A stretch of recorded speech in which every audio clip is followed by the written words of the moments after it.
Right, should be working, so let's take it.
Right then, this is Sharky from SHAR-KADE. So today we're going to show off a game, the 112 terabyte setup alongside the 40 terabyte setup. What you do get with our SHAR-KADE Hyperspin front end drives with our new retro beast setup also. Now, this wouldn't have been possible if it wasn't thanks to Chris Cool Mods over at chriscoolmods.com. His retro beast setup has just fully completed the SHAR-KADE arcade drives. Now, like I say, we have 112 terabytes in that size, and list is growing and growing and growing. Now, I'm not going to do any more drives after this. Basically, the 40 terabyte is the final drives I'll be offering for sale on my website. Now, I've got to update the website. I'm going to end up posting Chris Cool Mods links to his page and the SHAR-KADE page on his website. Basically, if you wish to purchase one of the upgrade drives, you can. If you want to go to the full 112 terabytes, that's entirely up to you. If the 112 terabyte sounds a bit too much for you, but there's PC games or Switch games or one of his drives that interests you, you can go and purchase those drives separately and use them on our arcade setup. Now that starts from the, I believe, the O, P, Q and R drives. I believe he's working on the S drive at the moment, which is the next 16 terabyte build that he will be offering.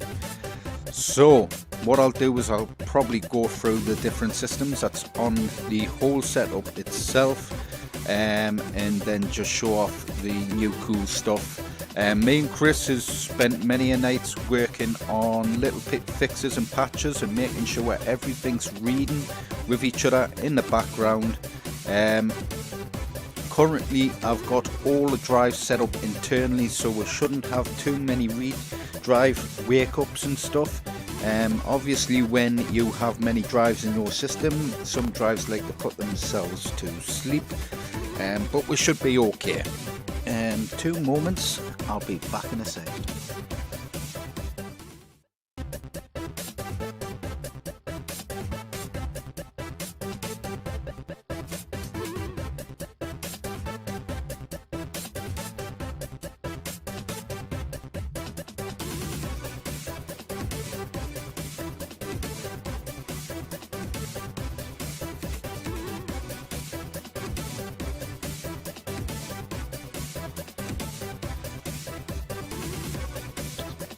Right, so what I'm going to do is I'm going to have a quick cigarette before I start. So what I'll do is I'll just go through the wheel and the system, so yous that are watching can see what's actually on the system, and then I'll be back to talk about the features and stuff like that that's on the drive.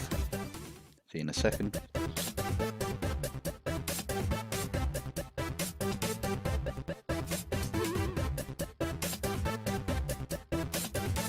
Also, if you would like to share the hell out of this video, just please copy the link, post it on all your social media. I know a couple of my customers that are possibly going to end up watching. Post it on your Instagram, link it on your Instagram and stuff like that. I know some of you do have a lot of followers. So if you could do me a solid and just share the hell out the video, that would help big time.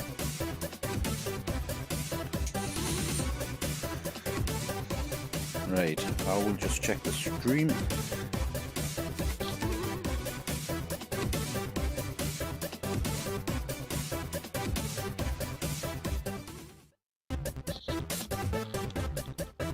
Audio sounds a little loud on the video, but I think we're okay.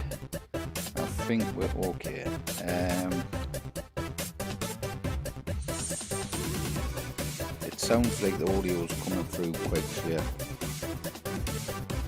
Right, chat is working. Hey Mark, you're definitely interested in the Retro Beast.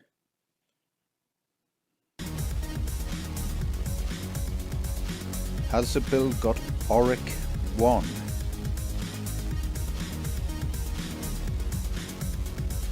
Auric 1? I'm not sure on that yet. I've not heard of it. What is it?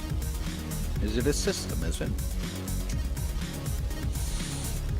Hey J-Rod.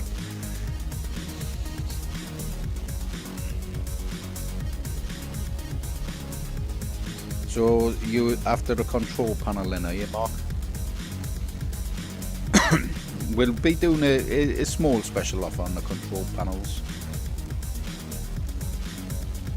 I do have the new Jurassic Park, so with my arcade setups I do prefer them offline. Now the Shark-Shooter will have it on there, and it'll have the option to keep the unit online and then run Patreon, which Technoparrot is. Jurassic Park is through Technoparrot Patreon currently.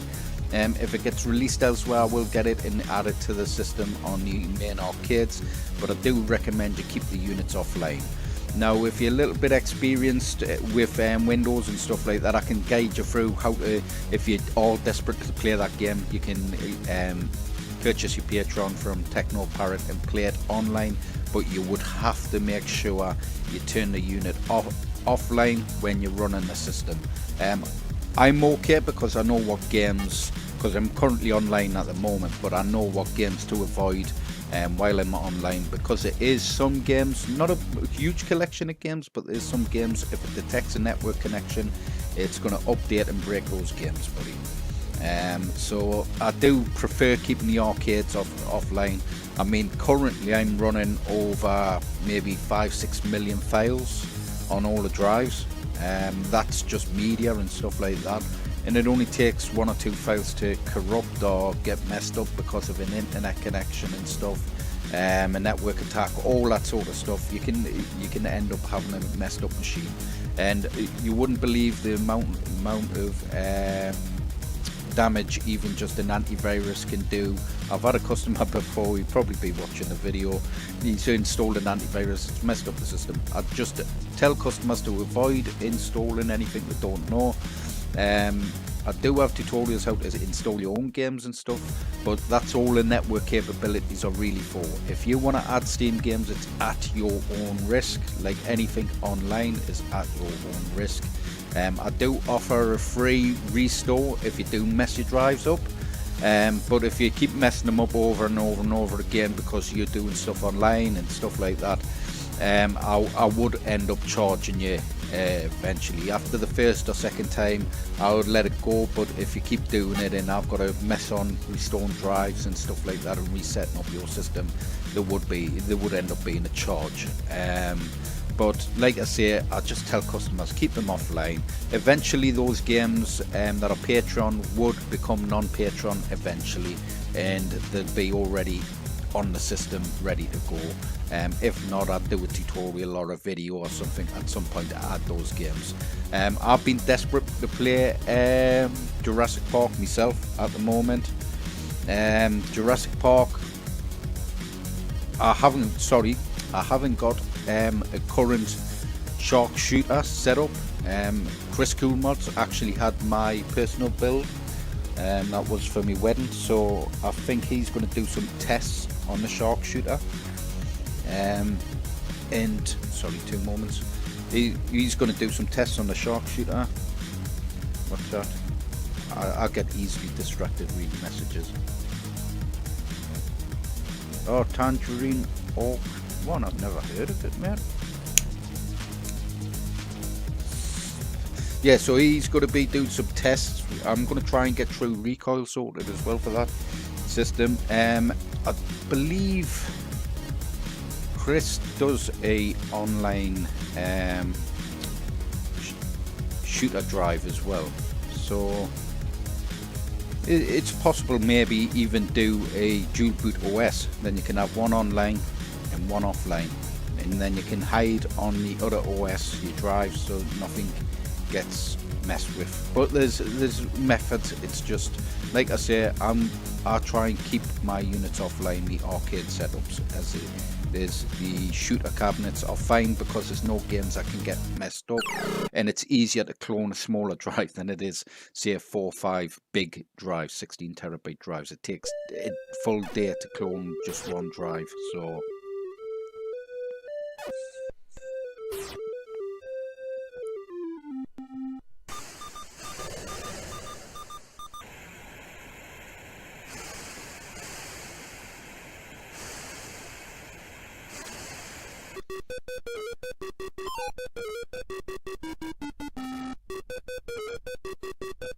on the flat units, can you add more drives?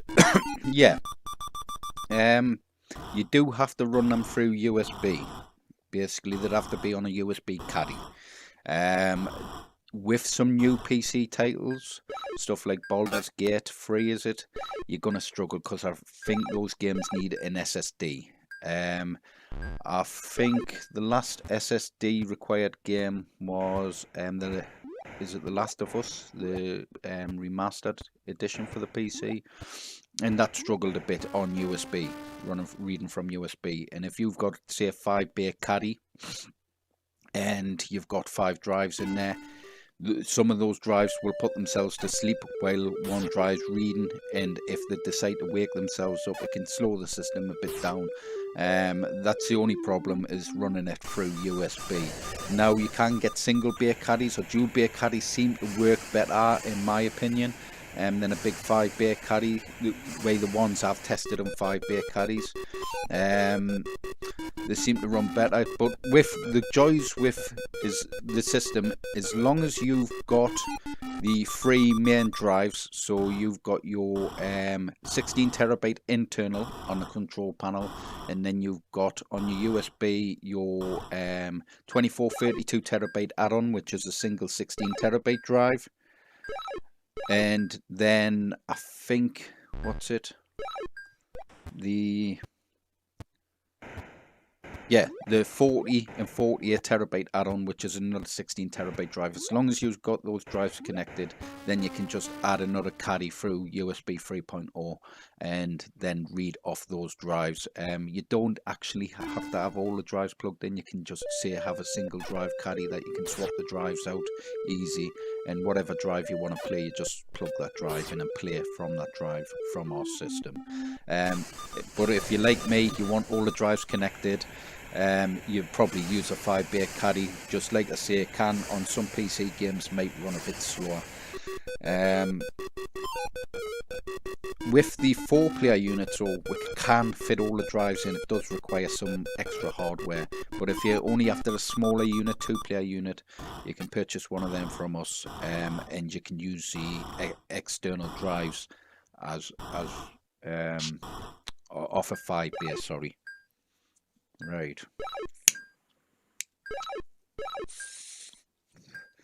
I'm going to finish this cigarette and then I'm going to crack on. So, see you in a second.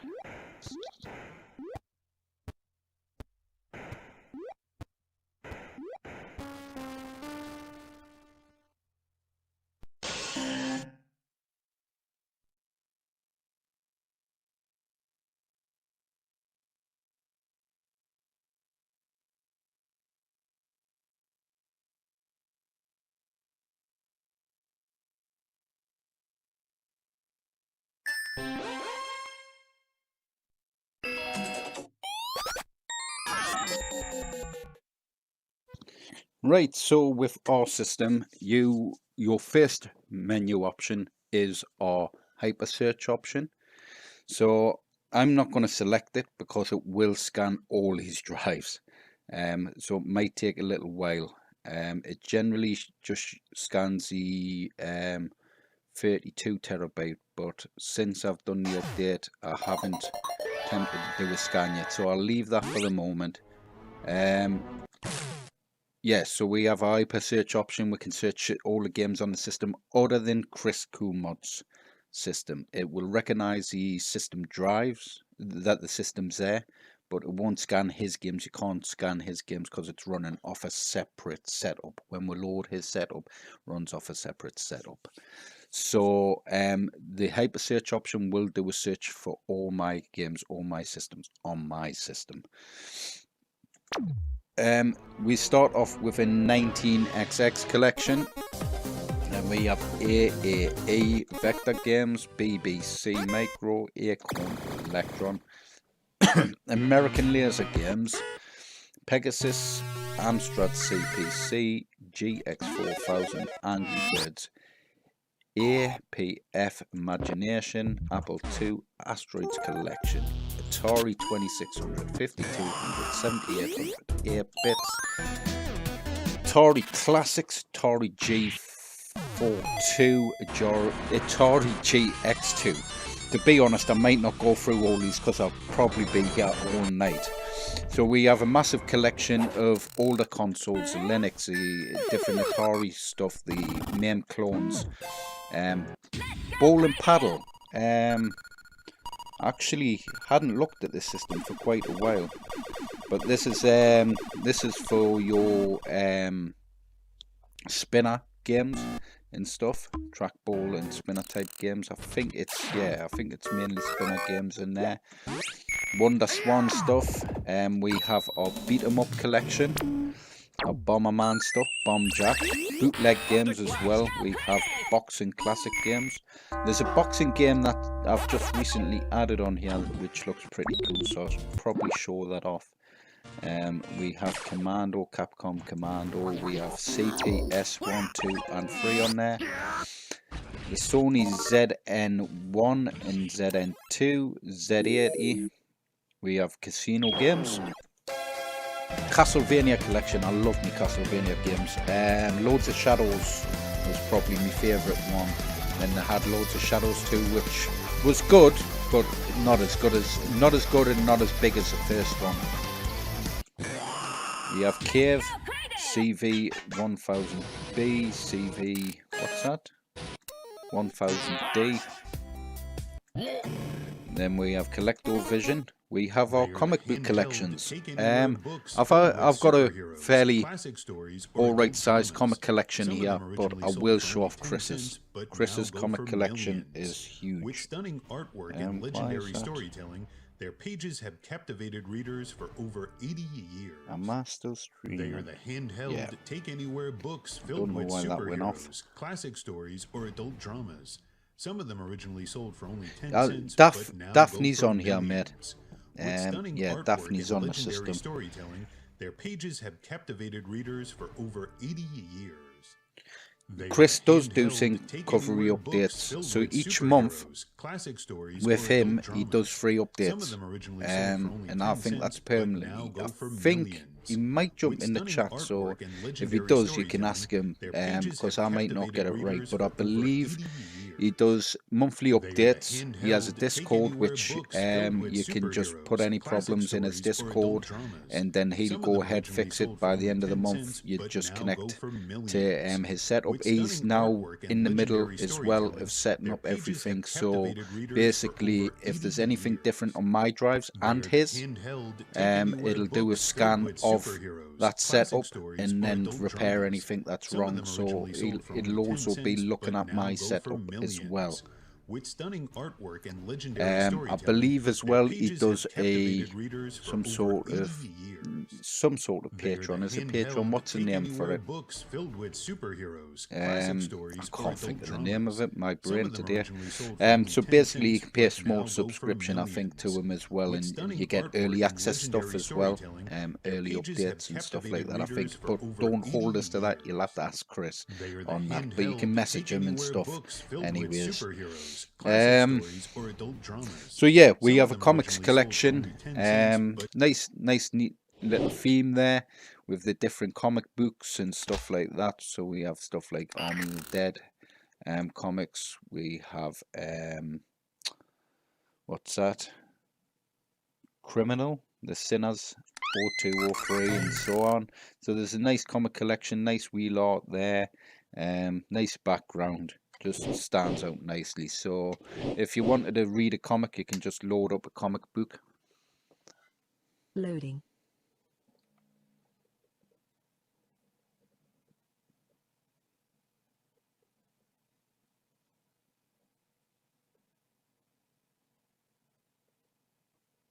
Ah, right. I think me and Chris changed something yesterday. Yeah. So it's not processing the CD application, right? It did, but I think the app wait exe. I'll take a look at that in a second. I'm gonna have to actually close this out because that should have been working. Let's take a quick look at that, because I think we changed the default application because his comics read off something else. And if I'm correct, yeah. So let's take a look, because I think we changed the way it talks to it. That's something me and Chris will have to sort out. So let's go to 32 terabyte add-on games comics collection. Yeah. So it's actually looking for two types of comic books. So what I'll do is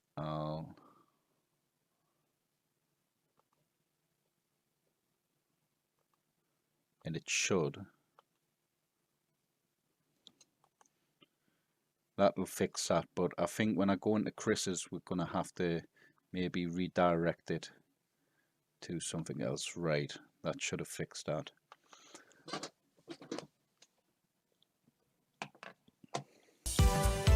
Yeah, because Chris has a massive collection of comic books, and I think he has multiple types of how it reads, so I may have to take a look at that. Let's head back up, give that a test.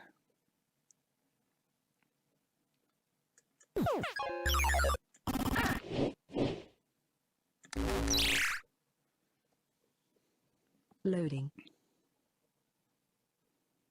Loading complete. Yeah, so so on our comics collection, you can move left and right, whatever comic page you're reading, you can leave it on that comic page, go back, exit out when you load back up. So if I just quit that a second,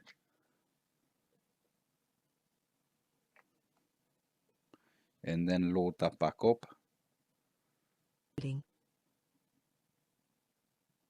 and then it stays on the comic that you were previously on, the comic page you were previously on. So nice, neat little feature. I mean, not everyone's going to be a fan of reading comics on an arcade machine, but if you've just want to chill out and read something, you've got a big collection of comic books there. If we head down, we've got the Commodore 64, the C64 mini stuff, Amiga 32, CD-TV. We have the Daphne, the Data East stuff, Burger Time collection, I think that is it? And then the Data East classics, Devil May Cry collection as well, Dice, Donkey Kong collection, Doom, Dragon, Color Genie, Game & Watch, Arcadia, Adventure Vision, Epoch, Super Cassette, which one's that? XMU boards, and then we have XL Vision, sorry, X80, Sorcerer. Even some of these I've probably never played, to be honest. A lot of the older 8-bit stuff, I wasn't a great fan of. I preferred like my 16-bit games and stuff. We have Fighter Classics, FB Alpha, Final Fantasy Collection, Final Fight Collection. We have Flash games on there, Super Akan. I was going to say Acorn there. We have Future Pinball. Now, our Future Pinball, there is quite a large collection on there. I think there's around 500 Future Pinball tables. We have Fuki. We have Galeko, GP32, Vectrix, Ghouls and Ghosts. Let's head down. We have gun games. Now these are just MAME gun games, so all your MAME games.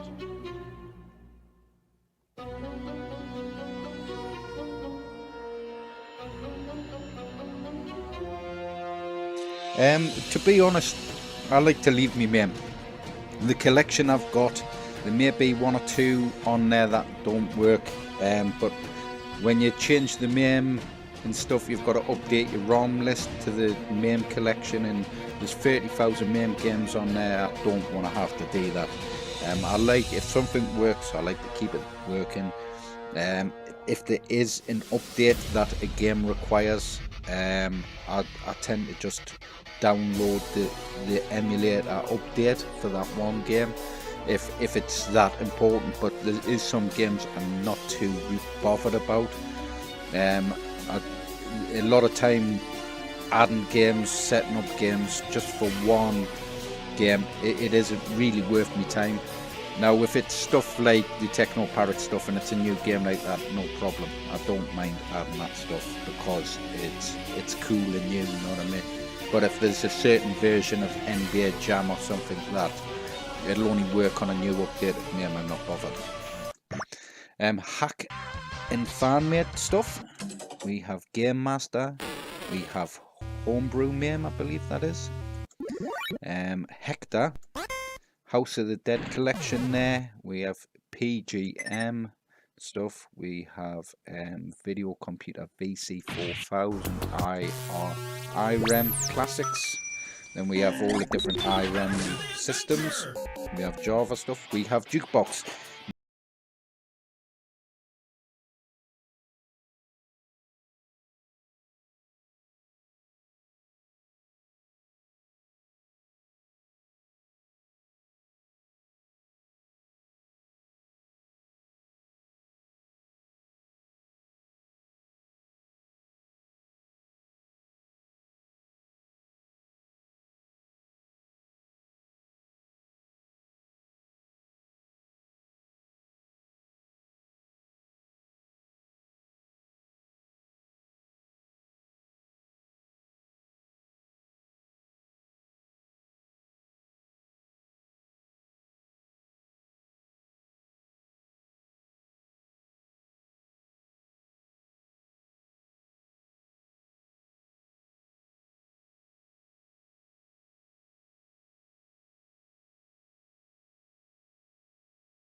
We have Kaneko, Killer Instinct Collection. We have King of Fighters Collection, Konami Classics, Konami. What's that? X-Men Hardware, is it? Zelda Collection, Lemenko, is it? We have MAME. Now we have quite a bit of MAME on here, so we have our standard MAME. That's got our 30,000 MAME game collection inside there. Then we have like a 3D boxes version, so all the different 3D boxes in there. We have the collection of 2-player games. Then we have the 4-player setup. We have the 70s collection, 80s, 90s. We have our flying games. We have our light gun games. We have our vertical games. Now the vertical games, you can add a secondary monitor if you wish, or if you have a dual screen, and then you can have the vertical screen and use that vertical screen, or you can plug the control panels into a vertical screen and run those games on a vertical screen as well. We have Mario Kart Collection, Marvel vs. Capcom, Aquarius, Television, Maze, Odyssey, Mega Man stuff, Metal Slug, Sam Coupe, is it? I can't say that. MS-DOS games. We have MSX 1, 2 and 2 Plus. We have our Xbox collection. Now I'm still updating some of the Xbox wheel art. I just haven't had time. But there is some wheel art missing on here. I've got majority of the stuff anyways. I think it's more in the M's and stuff like that, so I will update it at a later date. That will just be a simple Google Drive download or an update. I may even just send the stuff over to Chris to add on his server, and then you can download it direct from him. I'll have to discuss that with Chris. So let's take a look. Let's jump into a game. So we have the Madden stuff that we need to add on there. Let's have a look at Mortal Kombat. Let's try Deadly Alliance. Loading. Loading complete.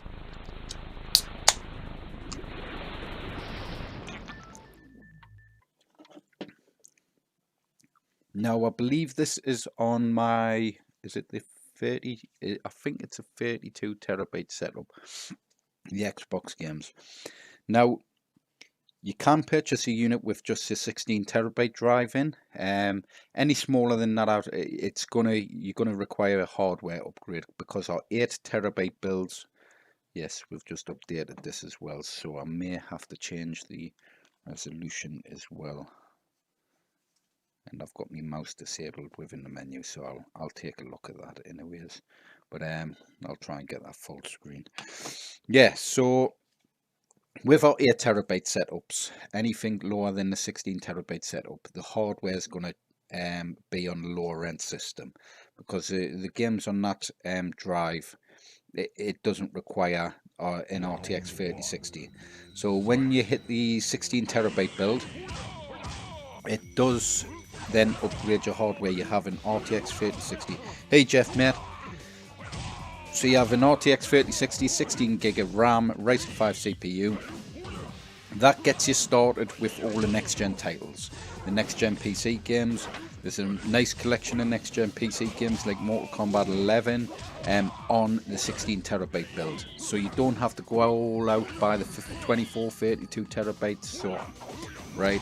Then the next drive upgrade is our 24 terabyte add-on. Now that can come just in an 8 terabyte partition, but if you are looking at future upgrading, I would probably recommend you go straight from 16 terabyte up to the 32 terabyte. That would then give you a single 16 terabyte drive upgrade. Our drive upgrades, how I work it out, is each 8 terabyte partition costs about 300 quid, right? That covers basically I double me profit. So if anything ever went wrong with that drive, then I've got to replace it. I basically break even on that drive. So the way I see it, 300 quid is quite reasonable for the big collection of games for an 8 terabyte partition. When you go to 16 terabytes, you're looking at paying between 200 quid to 300 quid, depending on the stock of 16 terabyte drives. Because prices are up and down all the time. So I charge 600 quid for a full 16 terabyte drive. So the 24 terabyte and the 32 terabyte add-on is 600 quid. The 40 terabyte and the 48 terabyte add-on, which is a retro beast starter pack, is another 1600 quid. So I like to go up in 8 and then up to 16s. But I do recommend you go the full 16 now rather than the 8. But if you are on a budget and you want to upgrade over time, you can do. If you wanted to upgrade, say, to a single 16 terabyte drive rather than having the two 8s, you then can just pay for the little bit extra to then upgrade your drive. I'll clone that. You'll have a spare 8 terabyte drive you can keep aside, or you can just add your own games and more titles and stuff like that. So like I say, we have everything set up on our system, so you can download your own games, you can set up your own wheel art and media and stuff like that. I do have some videos which probably needed updating again. I may do some focus videos where I show from step by step how to add a PC game. Then another video step by step how to do the media, add it to the database, and so on and so on. So, hey Chris, mate. All right.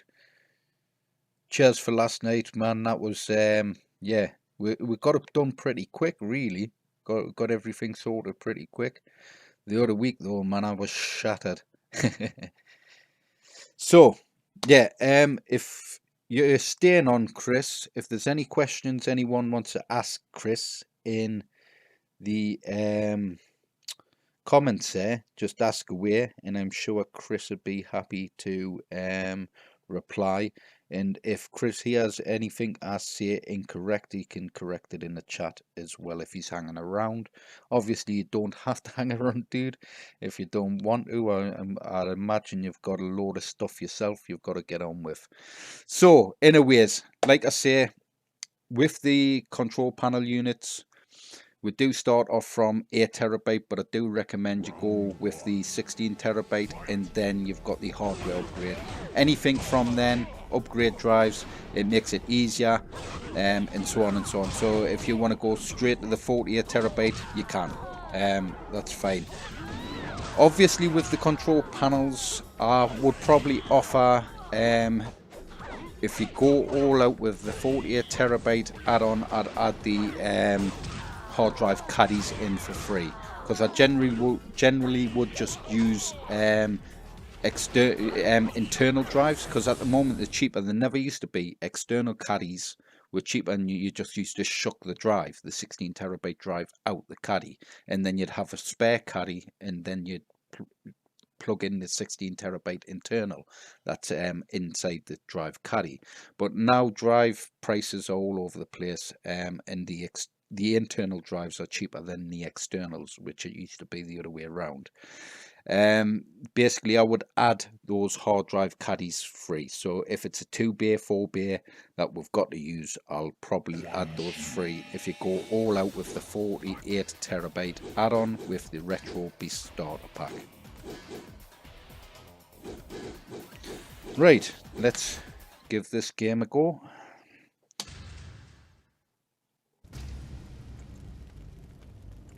Right, so I think the controllers on this are set up with D-pad rather than analog, and my arcade sticks are set to analog.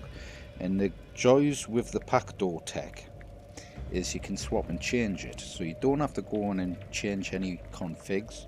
You can on the fly set it up with the D-pad. So let's have a look. I want to make sure I get this right, because I do have a little instruction manual and I always seem to get the buttons wrong. Right, so if I wanted to swap to D-pad mode rather than analog mode, I would hold the player 2, it says, back button, but as it's a 4-player controller, it says that player 2's actually the middle controller, which is my player 1. So I hold that button in and then it swaps to D-pad. So if I just press start, and then now I have control.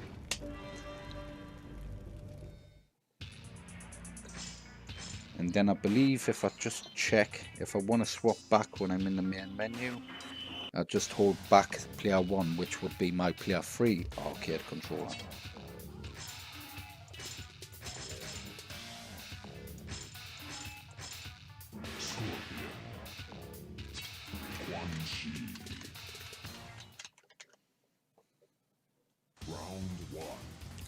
So the Packdoor tech has the capabilities of disabling your arcade controllers and swapping your arcade controllers around, so you don't get any actual hot swapping with the Packdoor tech. You can use wireless controllers as well, and it avoids any hot swapping between swapping out controllers and stuff like that. So it's a pretty good bit of kit. It is highly recommended for SHAR-KADE units going ahead for the future. So this is Xbox One, where the original Xbox, and as you can see, it seems to play extremely well. Just quit that.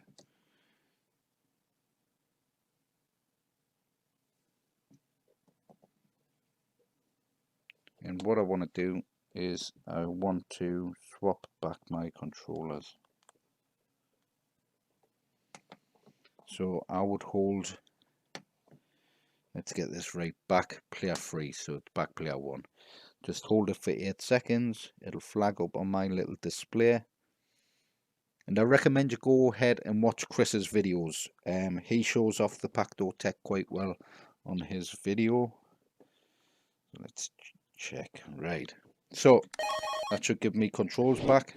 So that's the Xbox games, and then the Xbox 360 is on Chris's drives.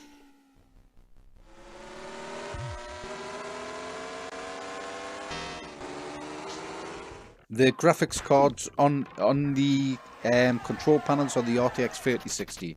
You can upgrade to the RTX 4070 on our stand-ups and our stand-ups, bar tops, and our 4-player control panel. So our 4-player arcade control panel, we can fit 2 moments.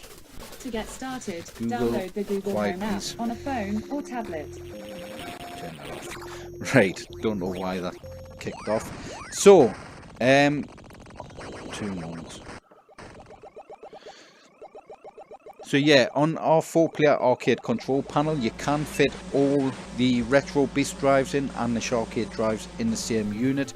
We do have And in this one I'm using at the moment, we do have an RTX 4070 Ti graphics card, which this machine set up, which I've done a video of, a previous video of, showing off all the 4K gameplay. So this does support true 4K gameplay. On the control panels, 2-player control panels, you aren't going to fit an RTX 40 series card in. They're just too big. You need the smaller form factor ones. I think the PNY or the Palette cards, there is some coming out for the smaller branded cards, single fan cards. So once a 4070 comes in a small form factor, or the 4060, I will then probably change the hardware to that at a later date. Once the prices level out, or offer that as an upgrade. You can also upgrade all the way up to, I believe, 64 gig of RAM. I think the motherboard support, or maybe 112 gig of RAM. Don't need that. 32 gigs is probably the most you're going to need. So you can upgrade to the 32 gigs of RAM if you wish, and we do offer that upgrade. 64 gig stuff like that isn't really needed. Even now 16's adequate, but 32 gig just for that extra bit of RAM doesn't hurt.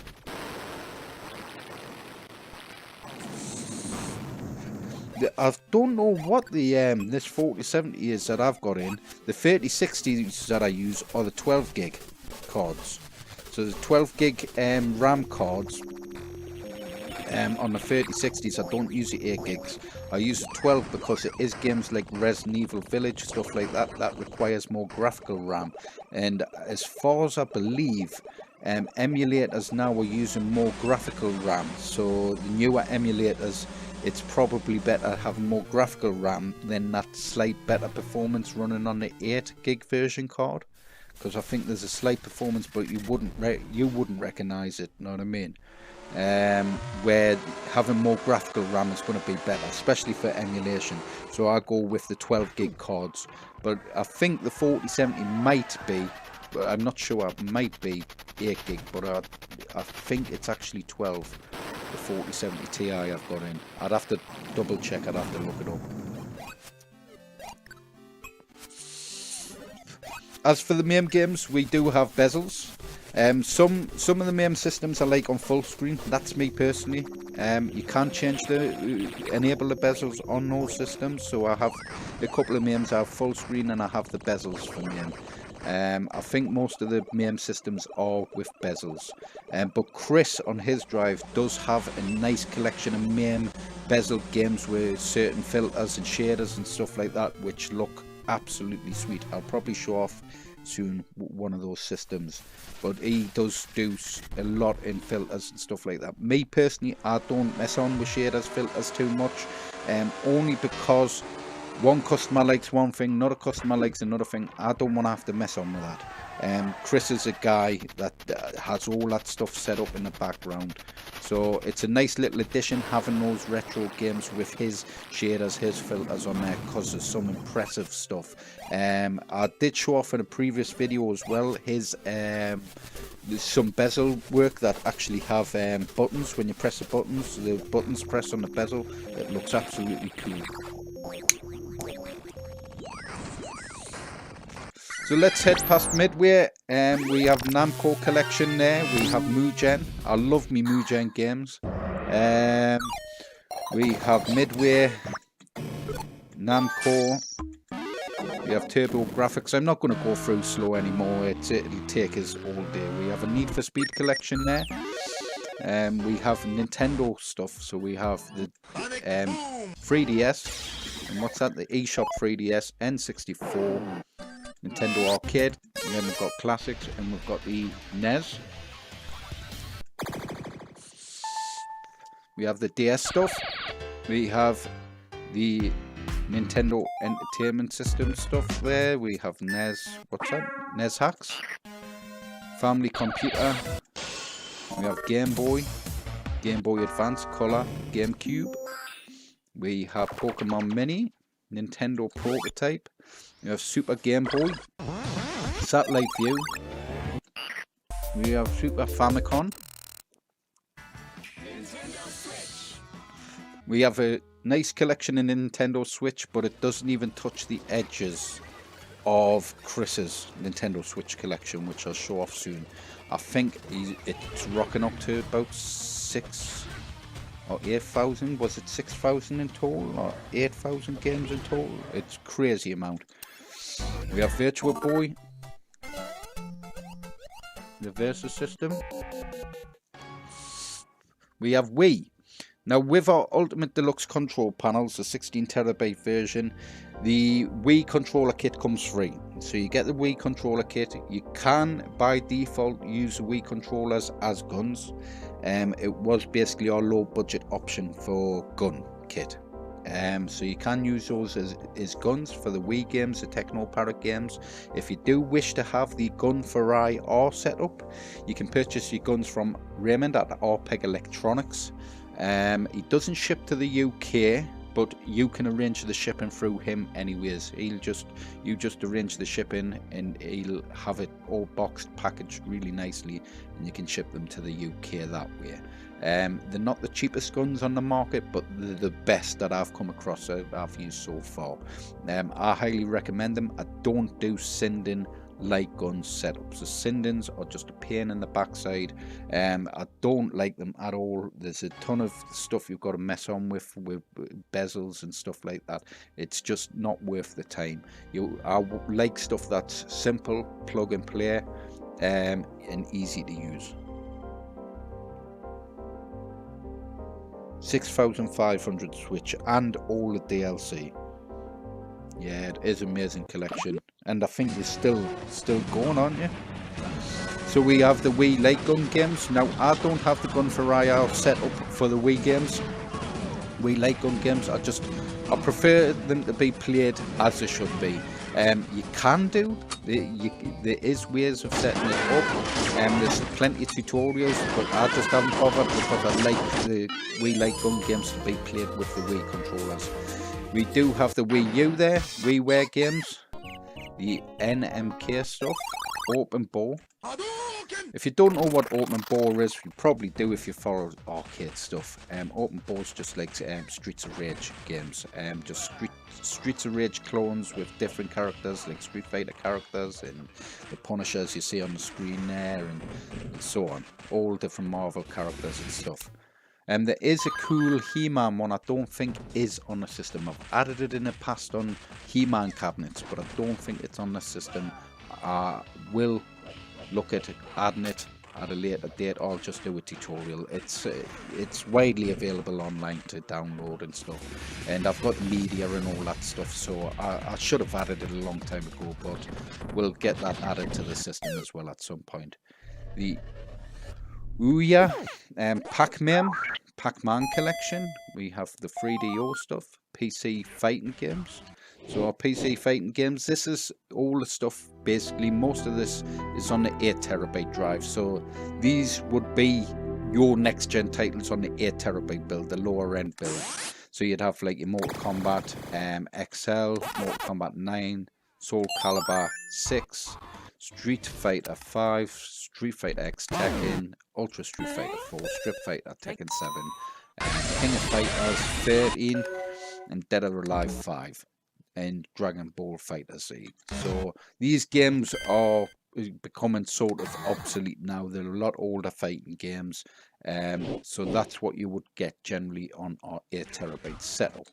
Now on our 16TB setup, this is where the PC... No, sorry, this is still 8TB setup, sorry. This is PC arcade games, so this would be on our 8TB setup. So you have Crash Bandicoot, Insane Trilogy, Death Smiles, Pac-Man Shank, and so on. And Blue Estate. Blue Estate is a quality game. Quality shooting game, that. We have PC Arcade Games Plus. Now our PC Plus collection is starting from our 16TB build.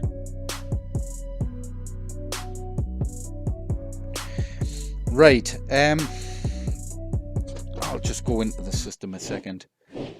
It can be added to another system. There is recommended hardware I do recommend. Now, I don't usually sell drives. I stopped selling them quite a while ago, but I may start selling them again up to the 48 terabyte, and then you would purchase your add-on drives from Chris Crew Mods. Okay. Now, I do have wiring guides for the Zinmo controllers. I do recommend on my setup you rather have the Zinmo controller or the Pacto Tech. Those are the only two setups I'll be running. I won't be running any other setups, any other arcade controllers. I won't be running the iPacks and stuff like that. I prefer the way the controllers are set up. I don't want to have to focus on contacting customers every 5 minutes to change controls and stuff like that. The system's going to be set up that way. Now, you can purchase my drives. It would require my OS drive. So you would purchase my OS drive and then up to my 48 terabyte. Then you can start adding Chris's drives, which is the OPQ, RST, whatever drives he has coming out in the future as well. So it can be added. I can give you a wiring guide and give you a tutorial how to wire your arcade controls up and stuff like that. That's all to come. But as for any other arcade controllers, I'm not going to recommend any other arcade controllers. I don't, mate. I don't do installments. We do have PayPal set up on there. It's meant to be set up. I haven't tested it myself yet, right? And what them do a finance option. So when you check out via PayPal, you can select the finance option. Now, it's not a like pay over 24 months or anything like that. I think it's within a few installments. So you pay so much now, so much later, and so much later on. I think it's over so many payments, but it's not a like you would generally big finance option. The problem I had with finance options, if I got one in the UK, it would cost us a monthly fee, right? And then if I wanted a US one, I'd have to find a company to do finance options for the US as well. It was a bit of a headache, so I went with the PayPal option. Other than that, me personally, I don't deal with that. I don't want to have to chase people up for money or anything like that. I just want to focus on building arcade cabinets for people.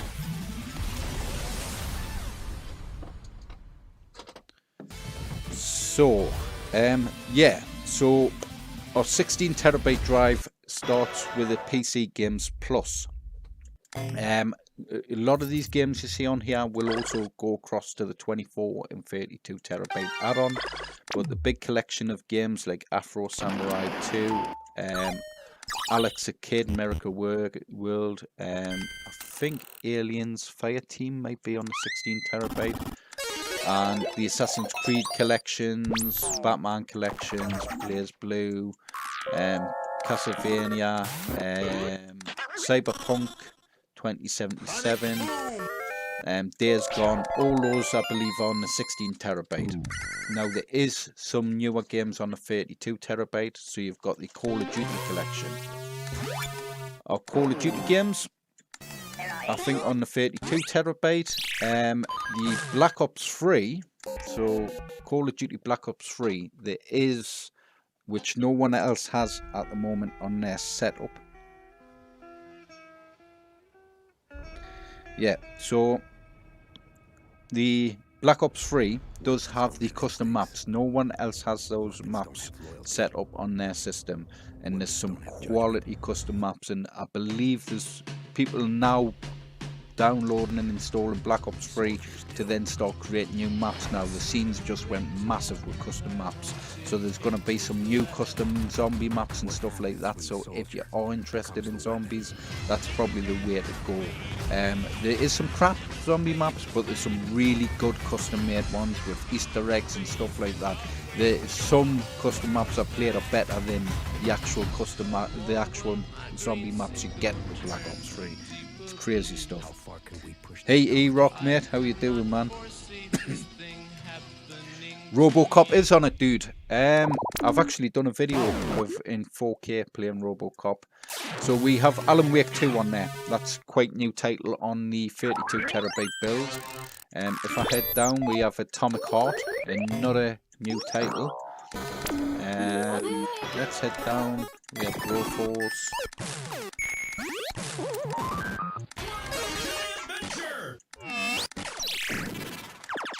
Let's head down. We have Dead Space stuff on there. Dead Space 2 should be removed there, because Dead Space 2 wasn't working. Devil May Cry looks quality in 4K as well. If you go with the RTX 4070 Ti package. We have Far Cry 6 on there in the other Far Cry collection. Forza Horizon 4 and 5. We have Forspoken, that's not a new title. Let's head down. Awesome Goblins, we have Gotham Knights. I wasn't too impressed with that Gotham Knights, to be honest. I thought the graphics didn't look great at all. I need to get some new media for that. Looks like the video's not working on that game. So we have Grand Theft Auto 5, pretty old now. Hogwarts Legacy and High on Life.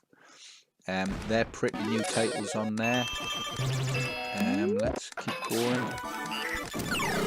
We have the Marvel Avengers, Marvel vs. Capcom Infinite. We have Guardians of the Galaxy, Marvel Spider-Man Miles Morales. And then we have Spider-Man Remastered. We've just added the Metal Gear Solid 3 Snake Eater Remastered. Metro is on there. We have Mortal Kombat 11, which is getting pretty old now. Let's have a look.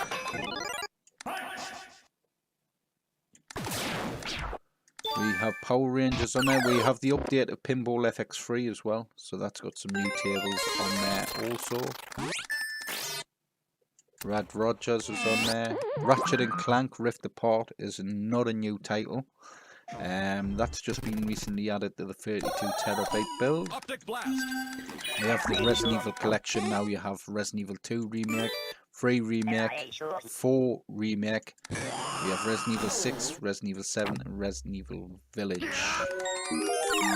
And we do have RoboCop. New FIFA, dude. FIFA gets on my last wick. It does. I've installed multiple FIFAs and everyone has some sort of bullcrap with it, dude. And there's always something I've got to deal with the FIFA games. I've given up on them. The cost a quid buy for your console, because honestly I've installed it that many times and there's always some niggly issue. The game loads and then it crashes and all that stuff. I've given up. I've just recently installed one of the new FIFAs and I had to remove it. It just wasn't working right. Like I said, the FIFA games aren't great. I know a lot of my customers, especially in the UK, love the FIFA and that, but I've just give up on them. There's always one or two issues with them. So, we have Samurai Showdown, another cool classic. We have Shadow Warrior 2 and 3. Played a bit of that 3. I've completed 2, I think. Shank 2 as well as on there. We do have Shank somewhere on there. Let's go back up. I've missed a couple I've skipped past. Yeah, so head down. Shadow of the Tomb Raiders up on there.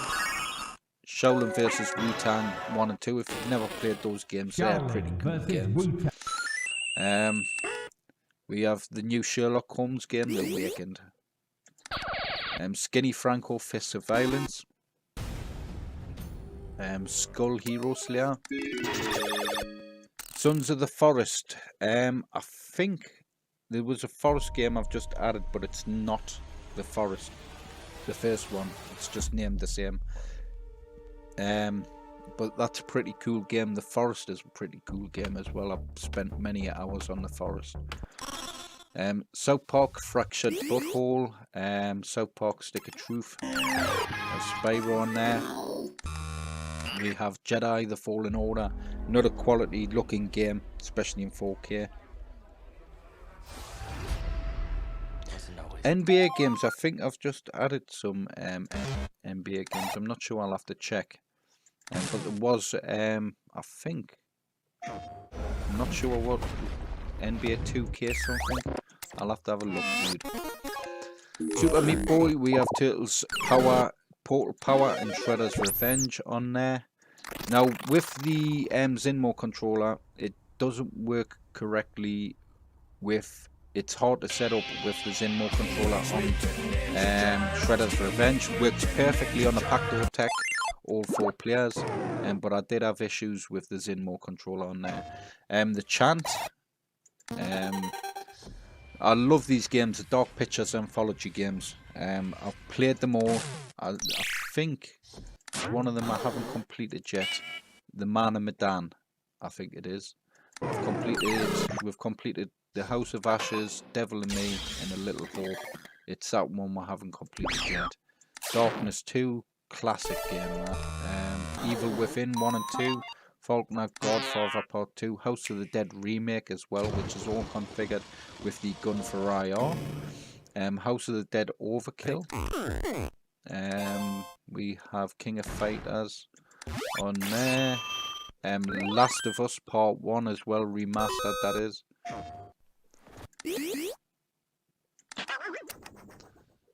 Tai Ding, The Medium, Messenger, Outer Worlds, The Pathless, The Quarry as well. That's a quality game if you're into your story-based games. Sinking City, The Takeover, Witcher 3, The Hunt. I think that's got all the DLC as well with that one. Peggy 7. The art is pretty easy, mate. I do have wheel templates, especially for the PC games here, PC Games Plus stuff. So if there's simple PC games you want to add, I do have the wheel art template, and all you need is a PNG, and it's just copy and paste and resize a PNG. Peggy 7. I could create an action on your system for you. There's Photoshop on the system, so you can create your wheel art through Photoshop and stuff like that.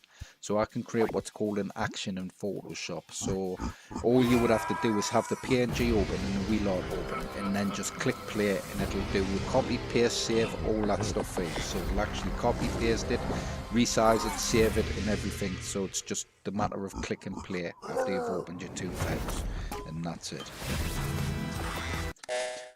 That's how I went through the other wheel art as well. It just, as long as I had the images there, I could save them all as wheel art and stuff, just by the click of a button. As long as you've done the one action, created the action first, and then after that, if you've got 5, 6, 7 or 100 games, it's just a matter of opening each image and click and play. So, we have Marvel vs. Capcom 3 Ultimate. We have Uncharted Legacy of Thieves Collection. Now, there is 2 on there. There's Legacy of Thieves Collection. It's got the both games, I believe. I've just recently completed the second part of that. Urban Tricky, various. Watch Dogs Legion. There's Watch Dogs Collection I wanted to add, but to be honest, I think Chris has got them on his drive as well. So we have WWE 2K23, Yakuza Collection there, and then back to 30XX. So let's head back. Let's head down to our new PC Games Plus.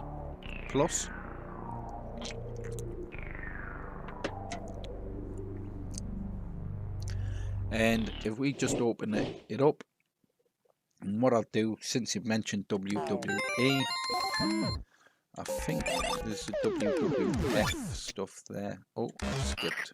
Let's head back. What's the WWE? I don't think WWE. Oh, WWE. Sorry, yeah.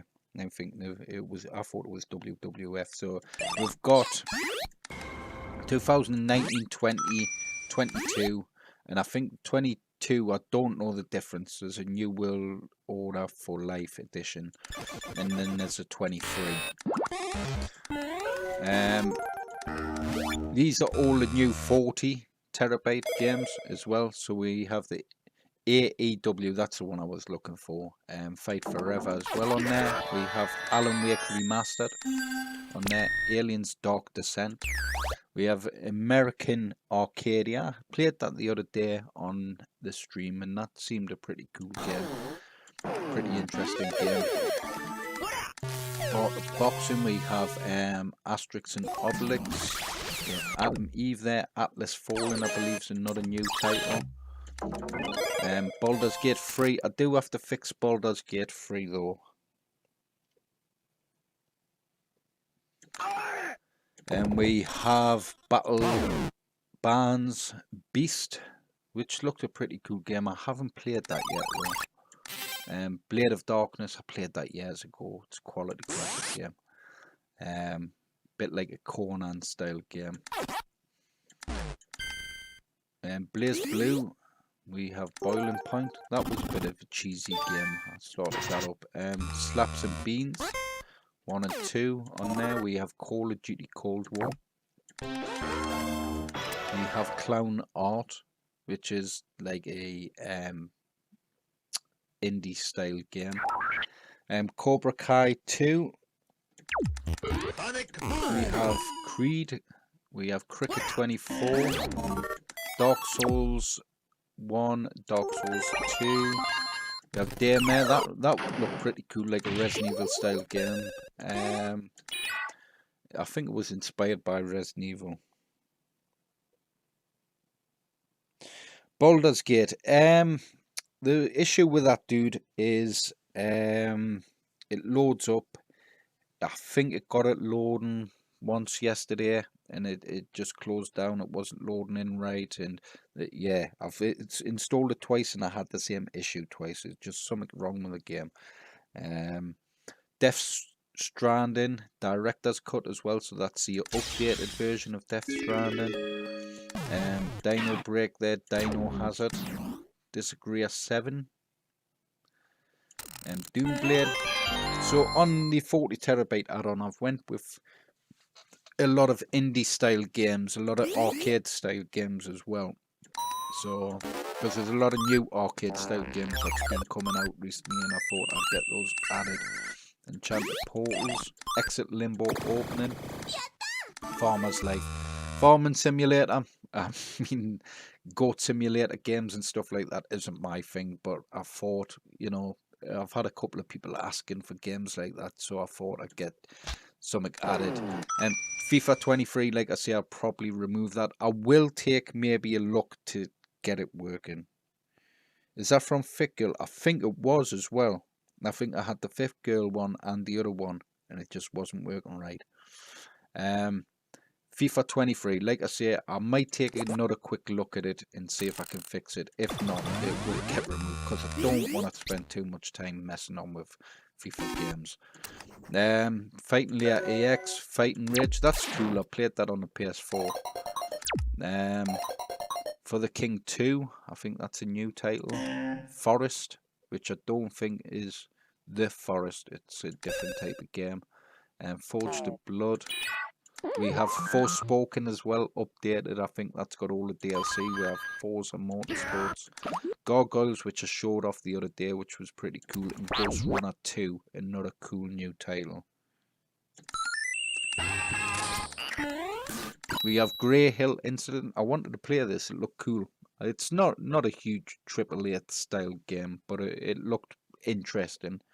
Like a UFO incident type game where you're walking around your village and your son goes missing and all that stuff. It looked pretty cool. Harvest Moon, like I say, some unusual games I've added as well, just for a bit of different flavour if certain customers like that sort of thing. The farm simulator games and stuff. And we have the new Hello Engineer, Horizon Chase 2, Hot Wheels Unleashed 2 as well. I think that's the first one on the 16 terabyte. Inspector Gadget. Iron Meat, Jade Empire, that's an old classic game. JoJo's Bizarre Adventure All-Star Battle. We have Judgment. Is that a Yakuza game? I think it's to do with the Yakuza franchise, isn't it? Knight vs Giant. Kung Fu Panda. Last Labyrinth, 2K Lego 2K Drive. I played a bit of that the other day. It was alright.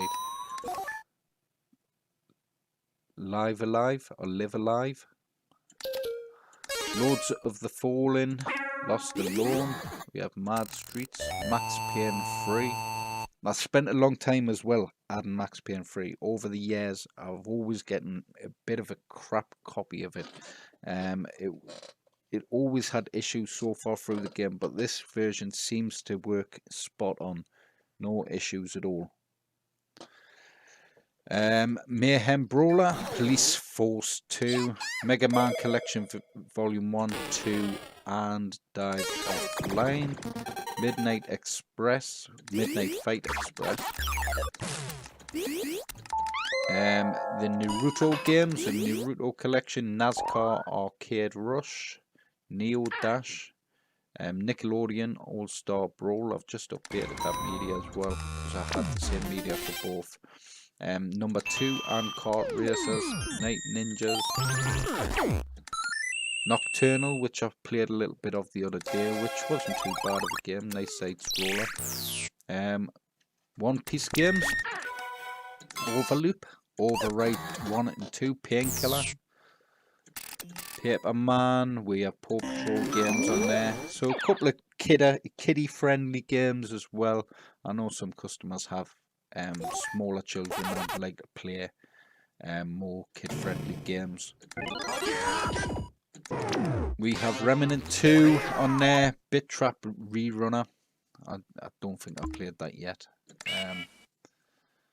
We have Rise of the Tomb Raider as well. I think there's another couple of those that I wanted to add as well, the other Tomb Raider. I think I have Shadow of the Tomb Raider, there's Tomb Raider, and then Rise of the Tomb Raider.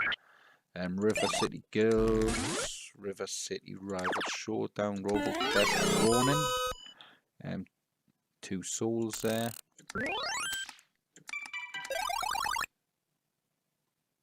Savant, Ancient Remix, Splash, is it? Splash or Slash? Splash.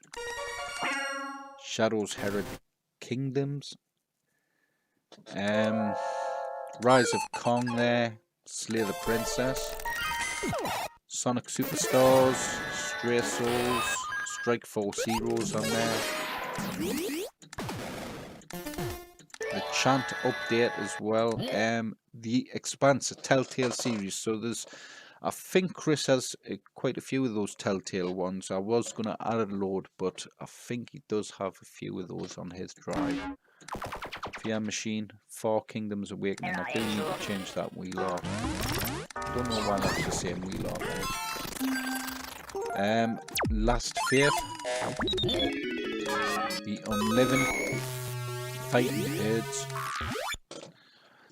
Thunder Ray. Now I had a little go of this earlier on. I do believe I need to connect the arcade controls. I think Kong is new. I don't think it's very good graphics, but I think it's pretty new.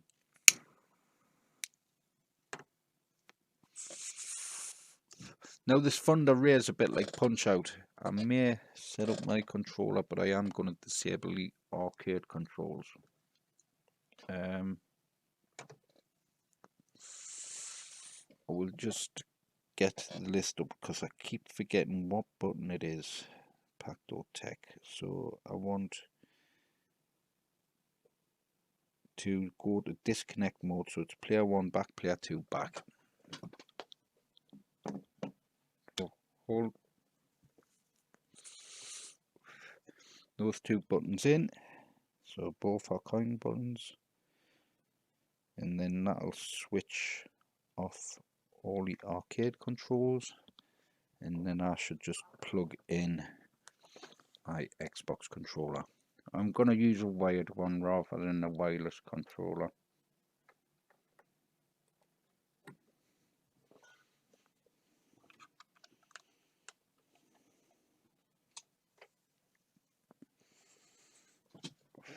So give it a few seconds to sync up. Make sure I'm in X mode.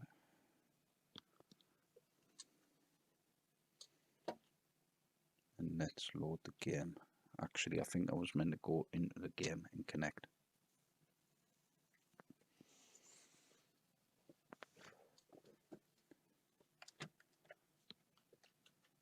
Yeah, I think I was meant to actually... Let's switch back a second.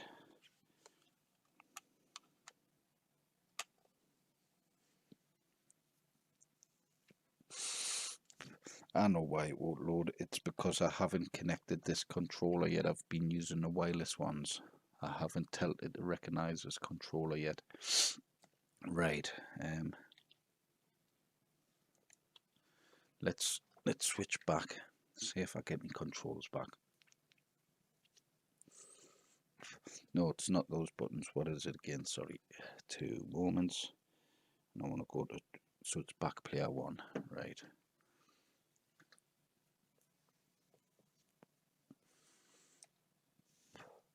That should give us the arcade controls, but we flash up then.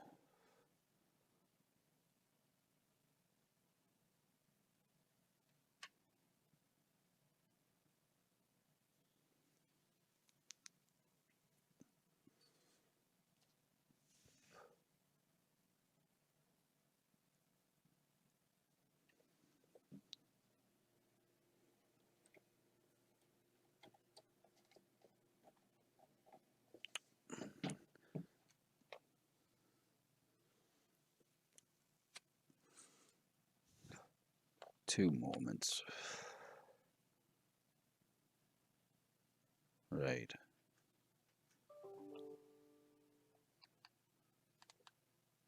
Loading. Right. Now swap.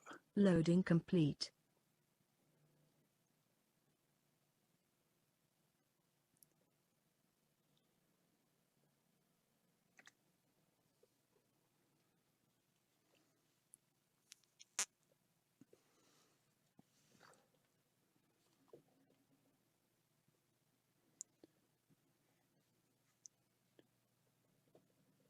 Right, now this hopefully should work with this controller.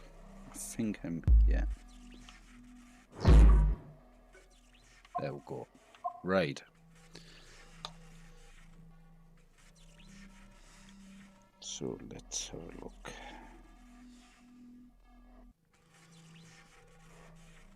I'm not using a Bluetooth controller on at the moment. You can, with the Pacto Tech, get the wireless adapter and stuff, with the wireless board, and then you can connect your little wireless Xbox One controller adapter as well and use that, which I was using the other day, but to be honest, I didn't want to have to pull out my controller, because it's controllers I've got drift on. The ones I've got there, they're just old Xbox One controllers, so they've got a bit of drift, so I thought I'd do the wired one.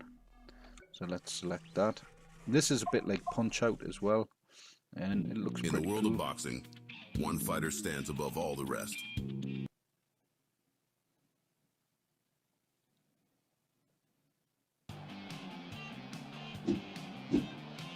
Javi, Rico. Hey Thunder, let's beat this app. Remember, press down punch buttons to throw.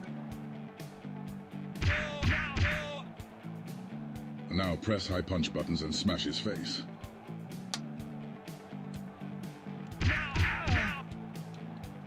This guy, move left or right to dodge his...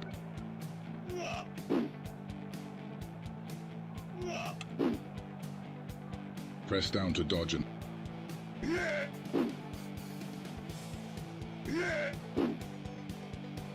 You can also...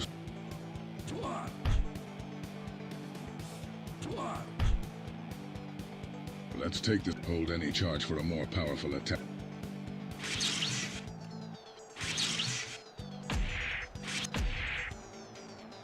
He's a tough one. Your super meter is full. Press both charge buttons for a special attack.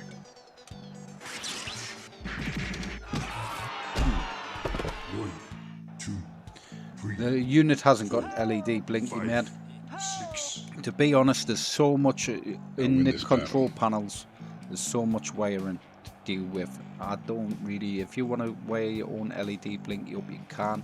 I think Chris has the LED blinky set up, which will probably get set up on the arcade itself, on the drives. So if you wanted to run your own LED blinky setup, you can do. But with my setups, the control panels on the 2-player control panels, you're not going to have room to fit it in because of PC parts and stuff like that on the way. That's why I don't use LED buttons in the 2-player control panels. The 4-player control panels, you can wire LED buttons, but it is recommended you use SAMA ones just because of the wiring and stuff like that. And there's a lot of PC parts, fans, stuff like that running inside the unit and stuff. And running LED blinky on the control panels is just going to be a pain. On a stand-up, it's going to be best on an arcade stand-up. But yet again, if you want to set up your LED blinky and all that stuff, it's up to you, dude.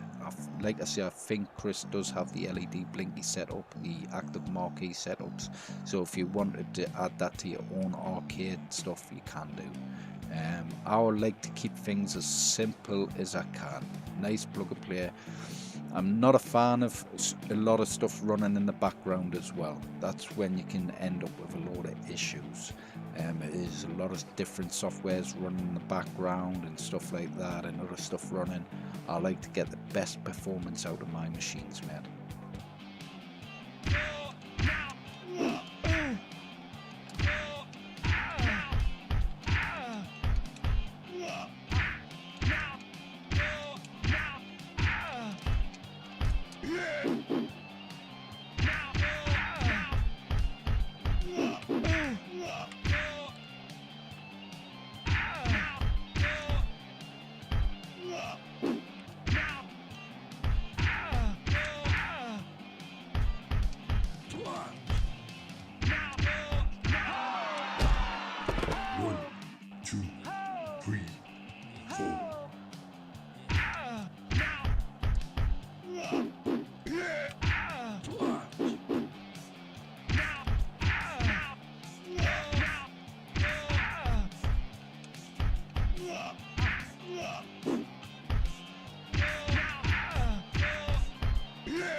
You win.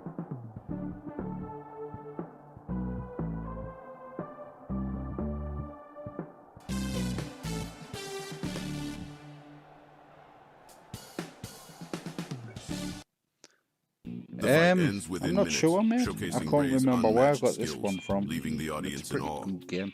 For Ray, this might mark the culmination of an extraordinary journey. It's Ray Thunder, I think peculiar it's alien called. creature points a gun at Ray Ray Thunder? and blasts him. He was surrounded by a mesmerizing Thunder Ray. That's what it's called.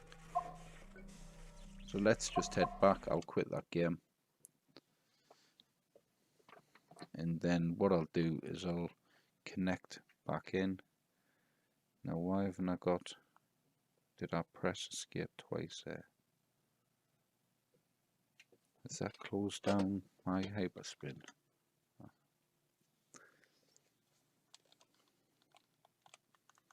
Let's take a quick look. It's crashed hyperspin, that game. So let's see what's happened there. We'll load it back up. I'll take a look at that when I'm finished. I need to re-enable my controls. I think it's...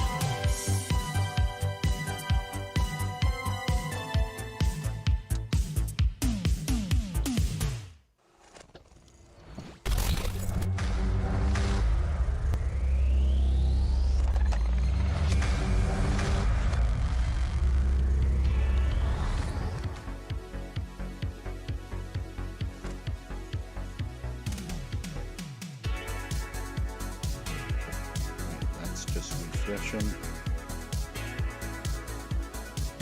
So the Pacto Tech has different modes. You can go to disconnect mode, you can change fast analog and stuff like that. So if you have a 360 analog controller, you can change it to like slow analog for slow analog games. So if you want to walk slower or faster, you can use like an analog arcade stick, and then have that mode to work with those different systems. And you can change the order of your arcade controls as well.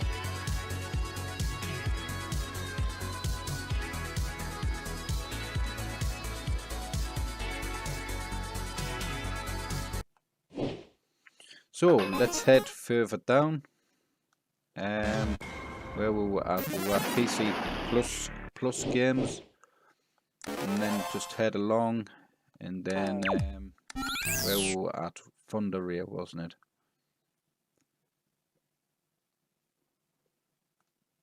Let's go crazy!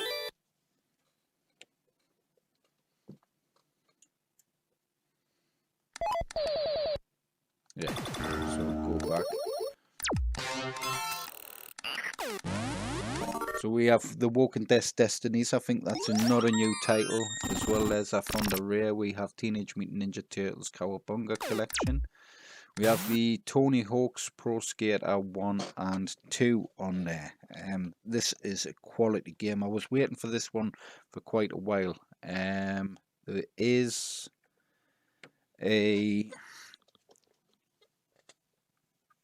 another version, which is the HD collection, which is the older version, which is still pretty cool. But this one's quality. Loading complete. Don't use aim track, mate. I can't stand aim track. It's all gun for IR. There's only the lower end gun setup, which I use Wii controller kit. For the higher end gun setup, I use basically the gun for IR, the best that you can get on the market at the minute.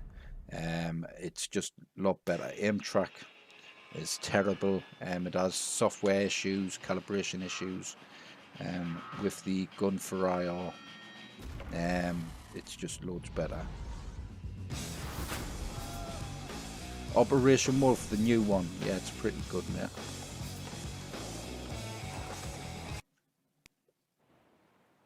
Right, I do want to go back to disconnect mode again, so I'm going to have to go back to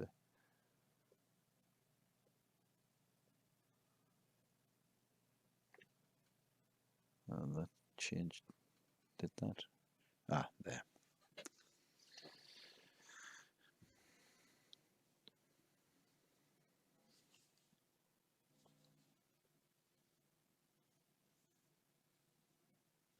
Yeah, the Operation Wolf game on my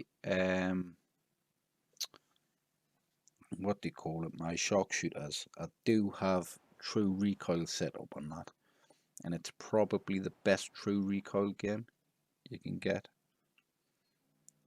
The recoil on the Uzi is like a light rapid fire. Then the pistol is a light single shot. The assault rifle is a heavy rapid fire, and the shotgun's a heavy single shot as well. So it's the best true recoil game I've come across.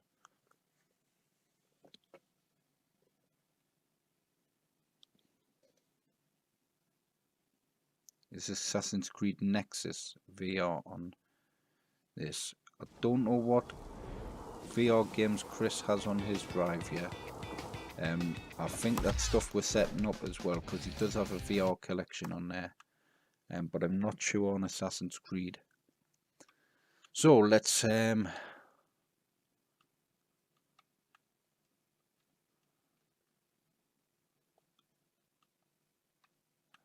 I lost audio on this?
So let's load the game back up with my controller. I think it glitched out there.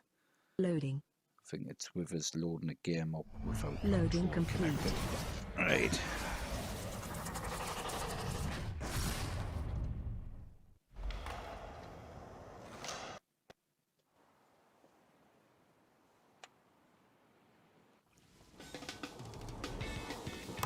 Right, this will probably get me video demonetized with the music, so there's nothing I can do. Right, let's go on the first game.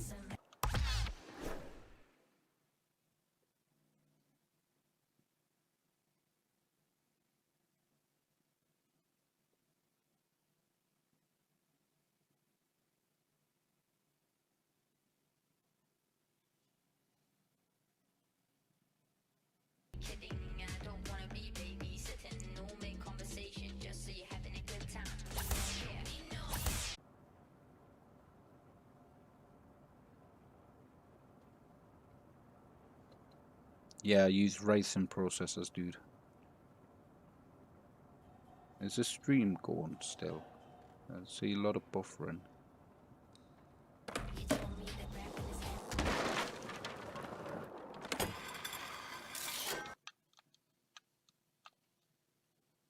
Right, I think that drive's having problem waking up.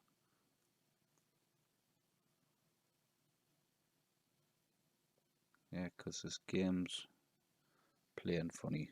Right. Right, let's pause that.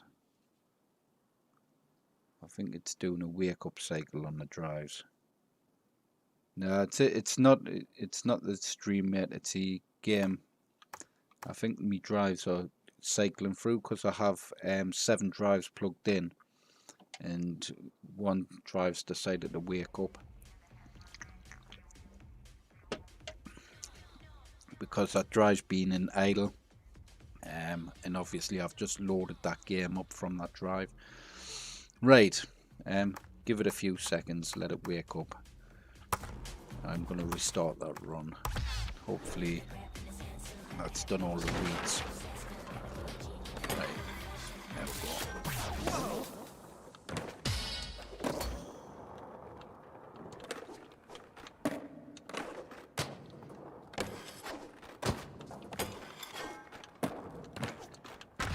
Oh, yeah, it's still reading the drives by the looks of it, because I can hear them ticking away.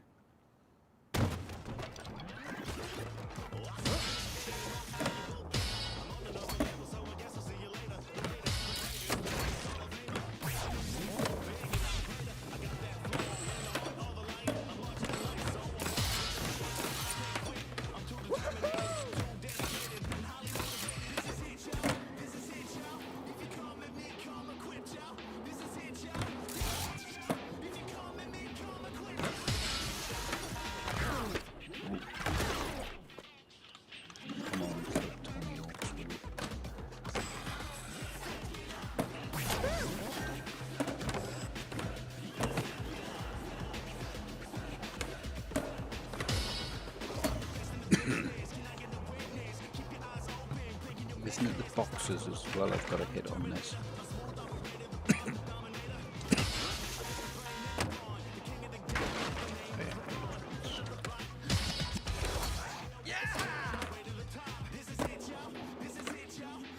More fire hydrants. One up there, usually there. Ah, missed it. Need to level up my character first. Get more height in my jumps.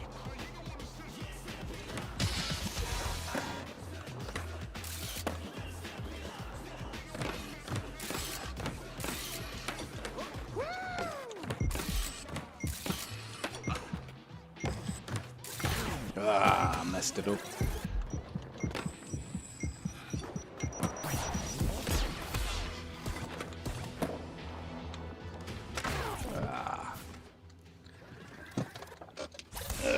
I used to be able to do all the challenges in one run through.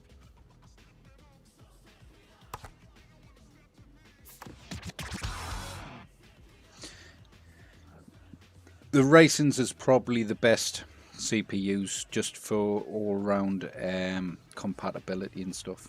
Yeah, just like Chris has said. Right, let's retry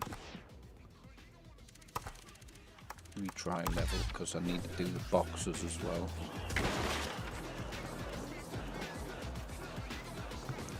There's the boxes, there's one there. Oh, missed it.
Right, so we've had our bit of fun on Tony Hawk's.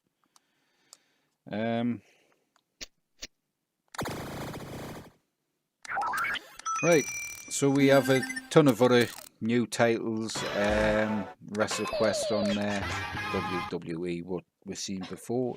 Just head back, go down, we do have our PC cheat engine.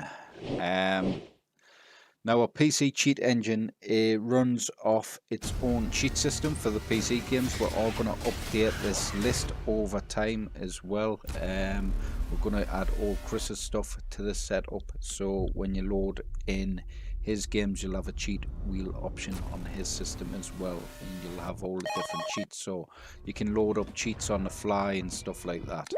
There will be on this setup, the Retro Beast SHAR-KADE setup, it will have to have some different controls configured for that Alt-Tab option when you load in a game. So you'd have a certain series of keys you've got to press to then get into the cheat wheel, and then you can select what cheats you want within that game. But we have a nice collection on there at the moment. We have stuff like Cyberpunk and Devil May Cry 5 and God of War and stuff like that.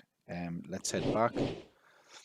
Let's go to PC modded selection. So PC modded games as well. We have Resident Evil 2 mods, free mods, Sifu mods. So if you want to play as Batman, Bruce Lee, Goku, Luffy from One Piece, Spider-Man, Kami or Chun-Li, you can on those games there. We have a big collection of GOG games. We have our pinball arcade games. We have our pinball FX2 and FX3. We have our PopCat games, Pokemon. We have our Resident Evil collection there. We have Samurai Showdown games. Come to our Sega classics. We have our Genesis on there. We also have our Mega Drive and Master System. And we have Master System Tech Toy as well. And our Sega Mega Drive Japan, Model 2, 1, 2 and 3, Sega Naomi, Sega Naomi Gun Games and Sega Naomi 2. We have our Sega System 16 and 24 and 18 on there. We have our Simpsons Collection Arcade, Neo Geo Pockets, PlayStation 1, 2, 3 and 5 collection on there. Now the PS5 collection is just PC versions of PS5 exclusive games. We do have our Street Fighter collection, Taito Type X stuff, Taito.net. We also have Techno Parrot, so we have a nice collection of Techno Parrot shooters and games. We do have Dark Escape, which has recently been added. We have Deadstone Pirates on there as well. We have Elevator Action, Death Parade. We have Friction, Haunted Museum 1 and 2. Them have just been re-added as well. Especially number 2 has been re-added. So we have Let's Go Island, Let's Go Jungle. We do have Night Hunter. And we have Operation Wolf Returns on there, like discussed before, Rambo, Sega Golden Gun and many more. Let's head down to the trackball there, and then we have a massive collection of visual pinball. Our visual pinball tables work around 700 titles. We have wrestling collection, and then we hit the Beast Drive. Now then, when you have our 40 terabyte in our starter pack, the starter pack would give you access to the Xbox games. So if you've got the 48 terabyte total, you will have the starter pack with that. The 48 terabyte add-on is our starter pack, and this would give you around 8 terabytes of Xbox 360 games. Loading complete.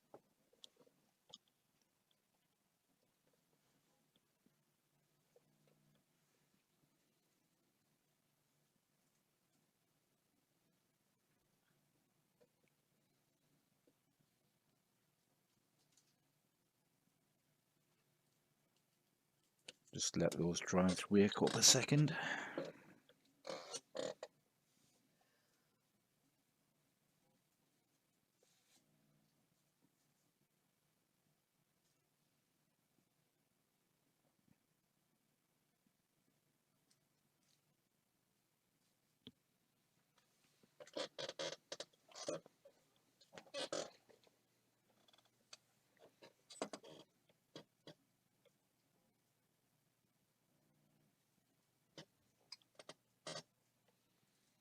It should load in a second. I think it's one of those drives, I think, keeps waking up from idle, so I'd have to check to see what drive it is.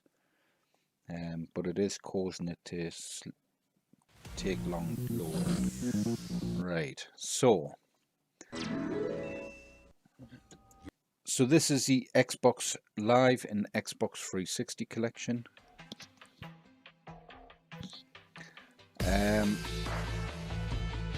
There's a huge collection of Xbox 360 games. Now, not every game will work 100%. The emulator is always getting updated. There is a compatibility list, I think, which Chris has. I'm not sure if he removed it off this one or if it's on his drive still, but there is a compatibility list website, so you can go to the website and check the compatibility list, and then you can see what games are supported, fully supported, what games have been updated on the emulator and stuff like that. Chris has, I think, just recently updated the emulator as well, so most of the games that I have come across, I think there may be one or two, and I've been checking, going through each game, checking, seeing if they work and stuff like that. So you have a huge collection, and like I say, a majority of the stuff just works, and it works extremely well. I was actually so impressed by it because I didn't have high hopes for the 360 stuff. And as you can see there's 1,102 games on this collection alone, and all the wheel art looks pretty sweet. That theme, everything looks clean. Let's head back and go to the Xbox Live stuff. So we have, like I say, even more Xbox Live games. So you have around 658 on there also.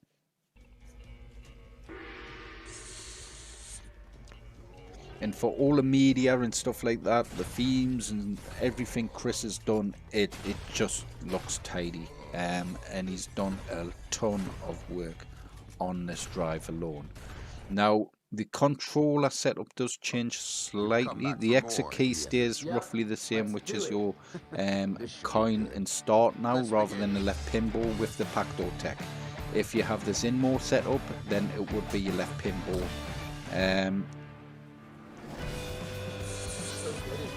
But I do recommend you go with the Pacto tech, ready for Chris's drive. So let's head back out of the starter pack. So that's what you'd get with the 48TB. And then let's load into our drive 4. Loading. Loading complete.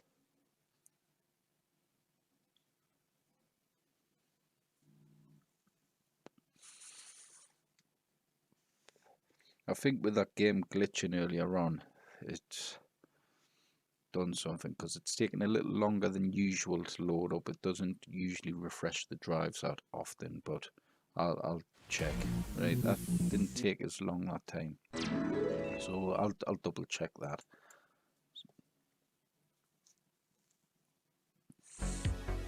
Right, what's happening there?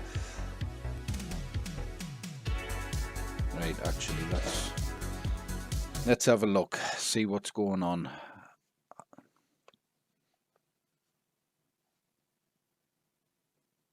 That's loaded my joystick key up. Has it done anything with the controls? 2 moments. I may just have to reboot it. I won't reboot the system because I am recording live.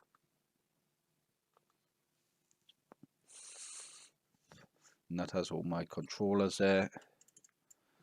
So I think I had this issue the other day. Yeah. So that is actually, why is that controller 1 then?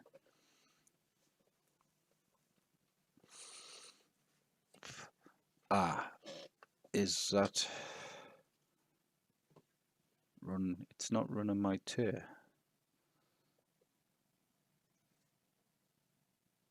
Nah, that's why the Pacto. I've swapped the Pacto Tech controllers round. Right. No wonder I wasn't getting controls. But I think something, I may have to even just restart the machine. I think it's glitched out in and out and recording live. Let's just run my hyperspin bat. Hopefully I don't have to restart, but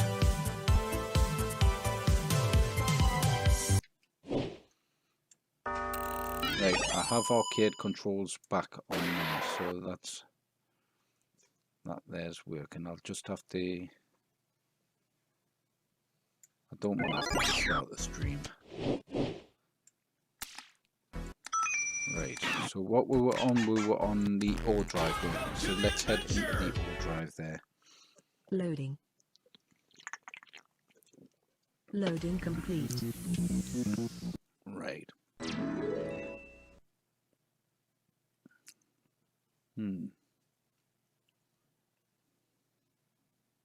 We check this O drive as well before.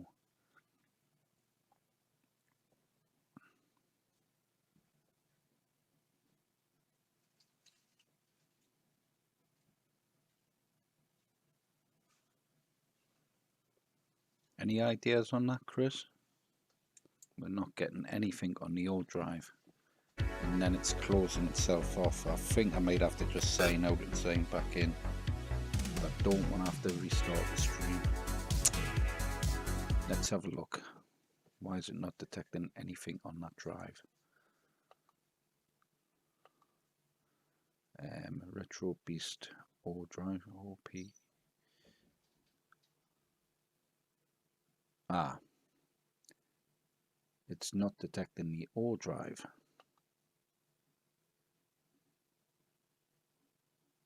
Why is that then?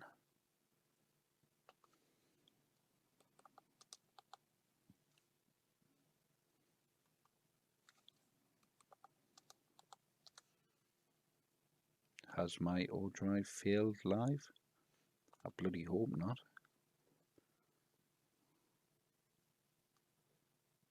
It might just need a restart to kick in. Yeah, the O drive's not recognizing. We'll jump on to the next one and I'll take a look at that. It might, I don't know. I'll open my unit up and have a look. I don't want to mess on with, it may just be a SATA cable pulled.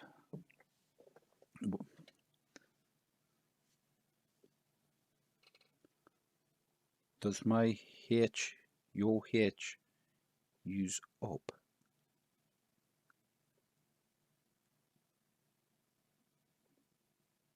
Or UP? Hey?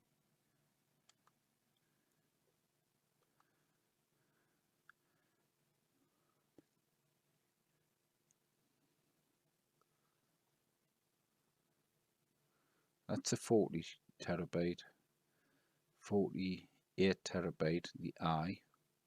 Yeah, the O drive's missing, dude.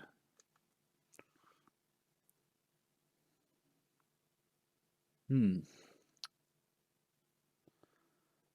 don't want to have to sign out and sign back in because I'm live. So let's leave the O drive and I'll test that after the stream.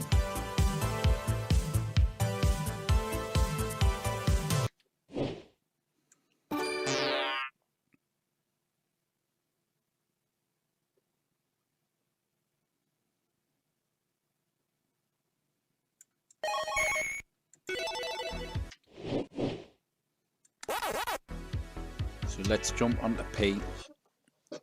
Loading. Loading The complete. O drive's hardwired though, dude. I don't want to really unplug it and plug it back in. It does. I think it's a problem with the O drive because it is That's why I think it keeps cycling through, because it is trying to read it, I think, because I can hear the drives.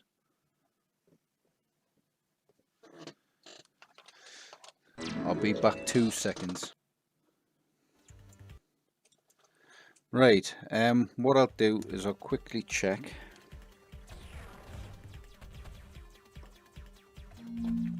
Let's quit out of that, and I'll just quickly check, see if, because I think that cable might have been slightly loose. Hoping it hasn't damaged the drive, it should be fine. The O drive still not recognizing. Don't worry, I'll leave the O drive for the minute.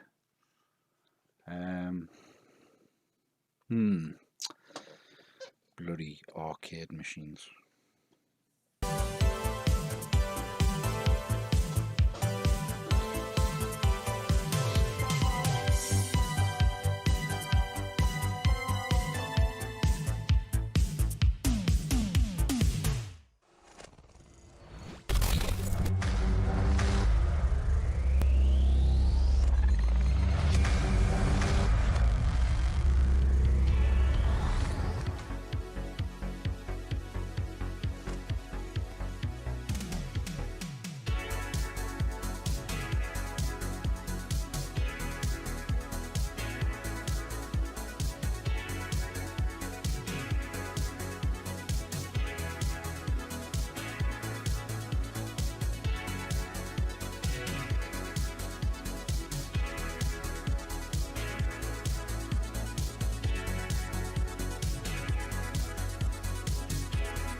Right, I think that's come back. I think the cable was a little loose. I think the cable was pulled slightly, so it disconnected. There's the O drive there. Right, and it doesn't seem to be cycling to read that drive. So, right, these things happen, I suppose. Okay. Hopefully we don't have any more issues. I have disconnected my cable on the Pacto Tech though. I'll reconnect that in a bit. I don't need it on there for the display anyways. I can have it without it. So right, let's try and jump back into the O drive, hopefully. Loading. Loading complete.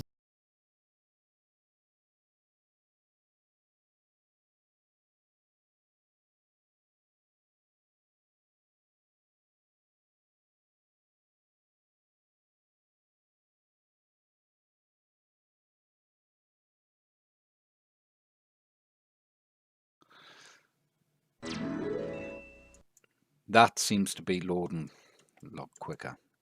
Yeah. So far, anyways. Right, I'm not going to go into entertainment. It's probably demonetized anyways, a video. Music's going to just demonetize it even more. I suppose it already is because I played Tony Hawk's, and that music on that would have had the video demonetized. So, let's have a look in the entertainment. Me and Chris did go through this. Let's jump into there. Hopefully I don't have any more issues. Gives us anxiety, this sort of stuff, when things don't go right straight off the bat. Right. So, on Chris's entertainment selection, he does have a collection of music and jukeboxes. So he has Christmas video jukebox, new retro on there. There was a Halloween, I think we removed that, but he's got a nice collection of different jukeboxes. You can go in, you can play the video, it'll open up, play a track.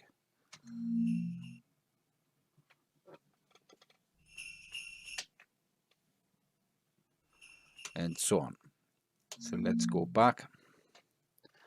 And then we have our vintage game commercials there.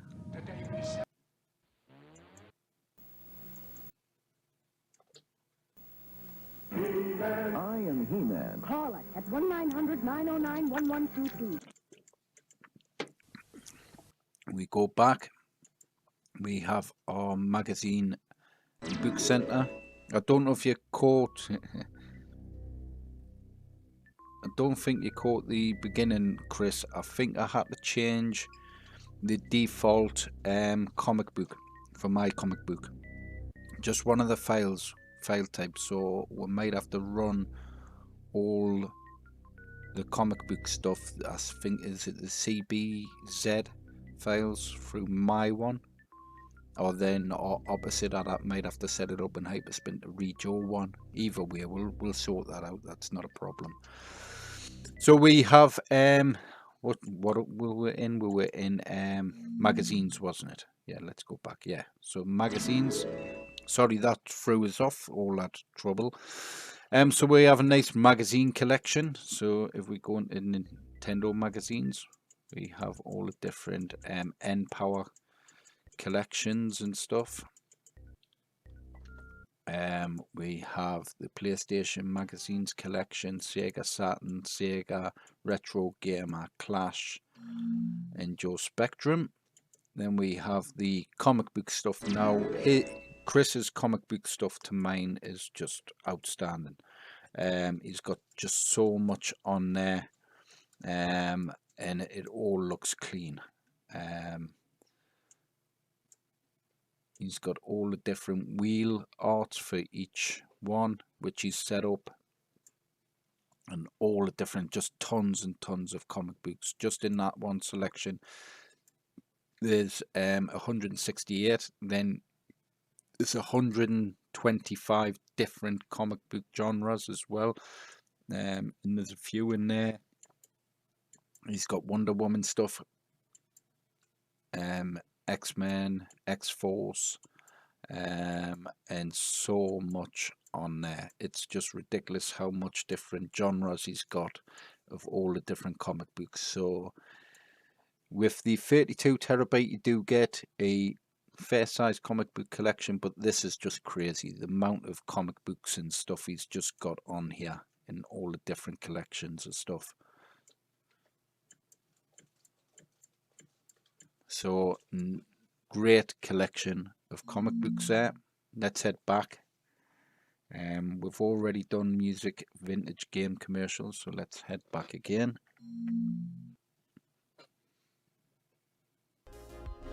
And then let's head into import.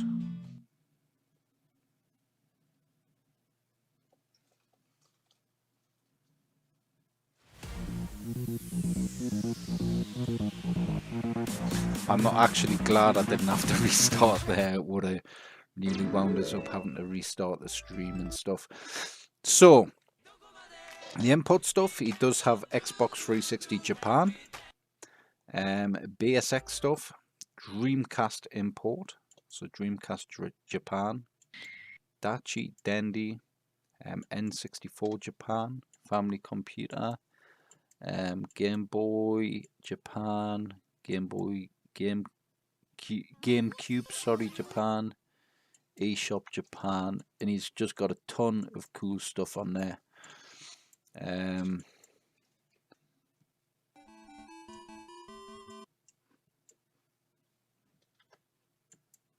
We've got the Tech Toy on there, Sega Saturn Japan stuff, and Famicom. So let's head back. I think it was the Homebrew. I can't remember what drive was it on with the Cool Arcade stuff. Was it the Homebrew stuff, Chris?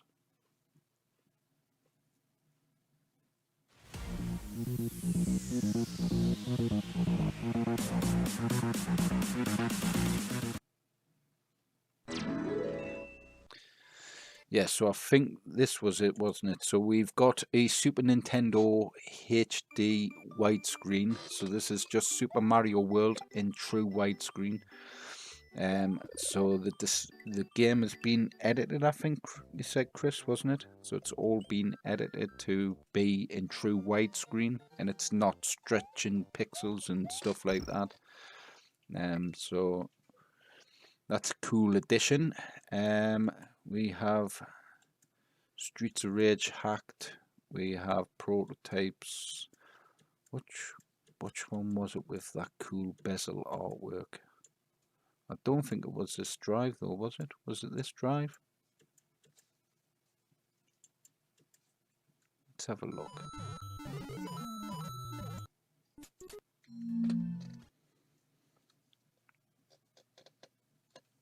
So it's any Nintendo in import homebrew, is it?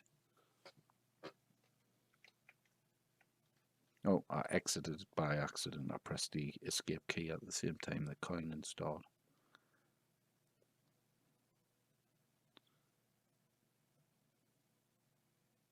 Trying to reach over on the control panel. That's taking its time to exit as well.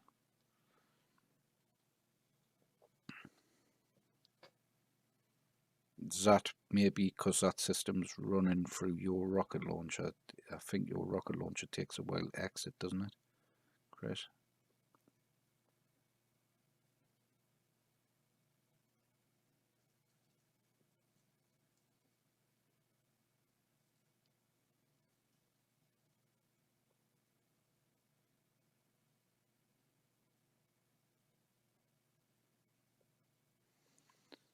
There, yeah. So that one, this one runs through your rocket launcher then. Yeah, which one was it with the cool bezels? They just, yeah.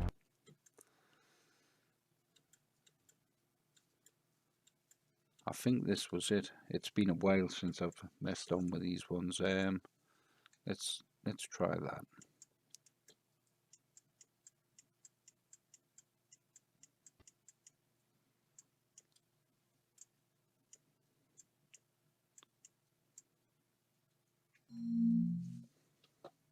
Was this the one with the cool bezel? I can't remember, dude.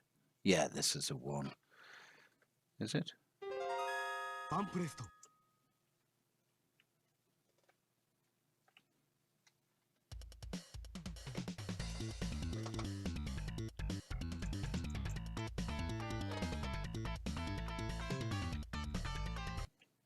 Oh, I've exited again. I keep catching that button because I'm reaching over the control panel. Let's load it up again. I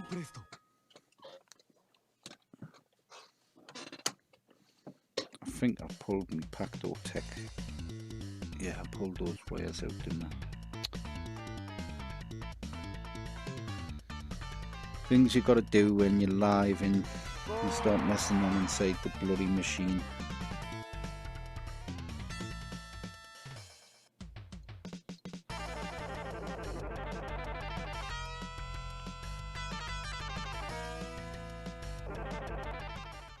Hey, 2 moments because I can't see what my Pacto Tech's on. at the moment. I think I may have disabled the controllers. Oh, I can't. I'm trying to do this in the bloody dark.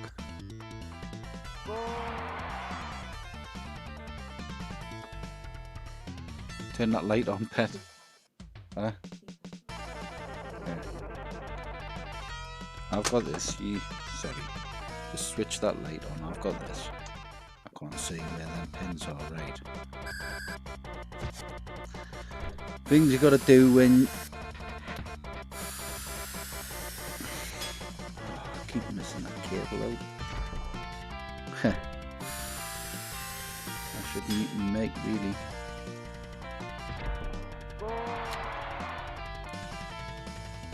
No fingers and thumbs to need. Right, I should.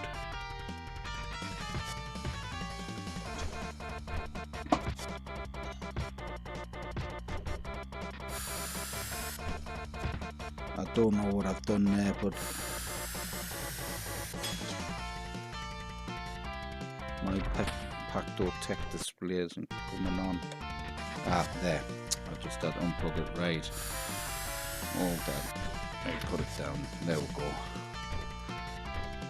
Right, let me Pacto Tech refresh.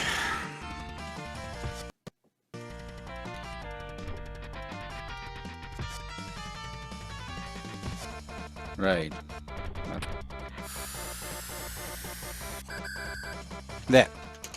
So I've got it back. Right, it's because I pulled the cable when I was putting in that bloody SATA cable. Right, we got there in the end. Yeah, the joys of live streaming.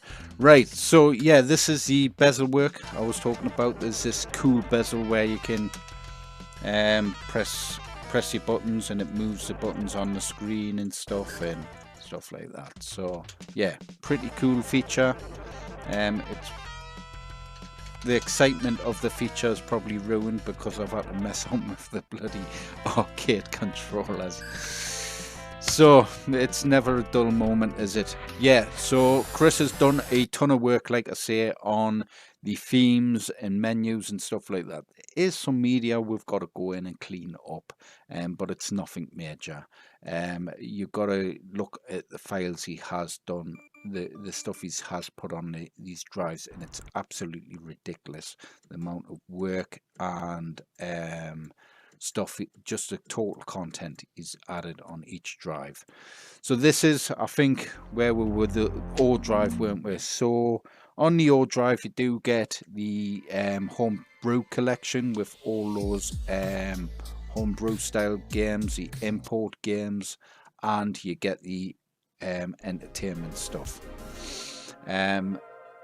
If that doesn't interest you, you don't have to buy the O drive. If the PC games don't interest you, you don't have to buy that drive either. If you're just interested in a Switch, you can buy the Switch drive, which I think is it the OP, not the P, the Q drive, is it? I think, and so on. So you can swap and change whatever drives you want. If you want the whole 112 mega terabytes, then you can order the whole 112 terabytes. So let's head back.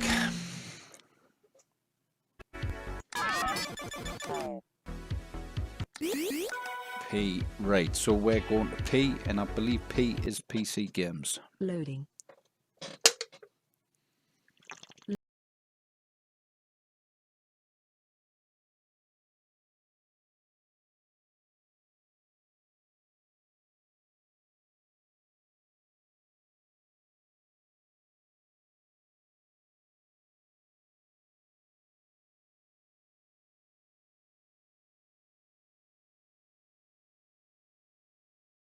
Into the P drive. So the P drive is literally just a massive drive full of PC games. So full 16 terabyte of all PC games. Now you're bound to see some repeats that's on my SHAR-KADE drive. That is on this drive. But there is a lot of stuff that I haven't got on my drive that is also on this drive, like the Battlefield stuff. Was that Blade Runner there? Those Blaze Blue games I don't recognize either. So he's got a ton of stuff on here. Just tons and tons and tons of games. It's never ending. And there's more. So there's over 1,578 PC titles on here. And as you can see, it's just collection after collection of cool titles and some unusual cool titles as well.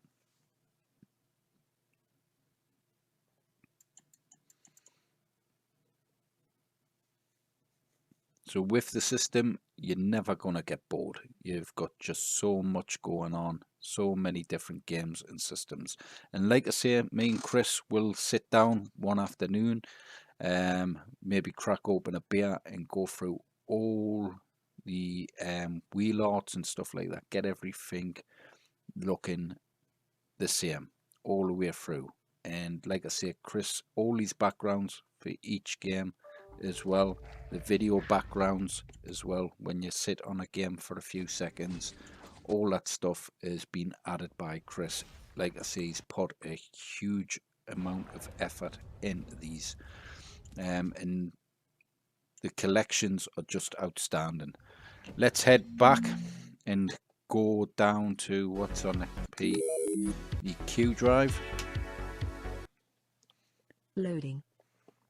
I think I need a cigarette. I think I need a beer after this. Right, let's load that up. So we have our Nintendo Switch eShop and our Nintendo Switch collection on this drive. I believe, is this the one with all the DLC, Chris, or is it the other drive? This is the one, I think, with the DLC, is it? Or is it the one with the Switch 2? Yeah, it'll be, yeah. Wait, it's took me a few years just to get the 32 terabyte.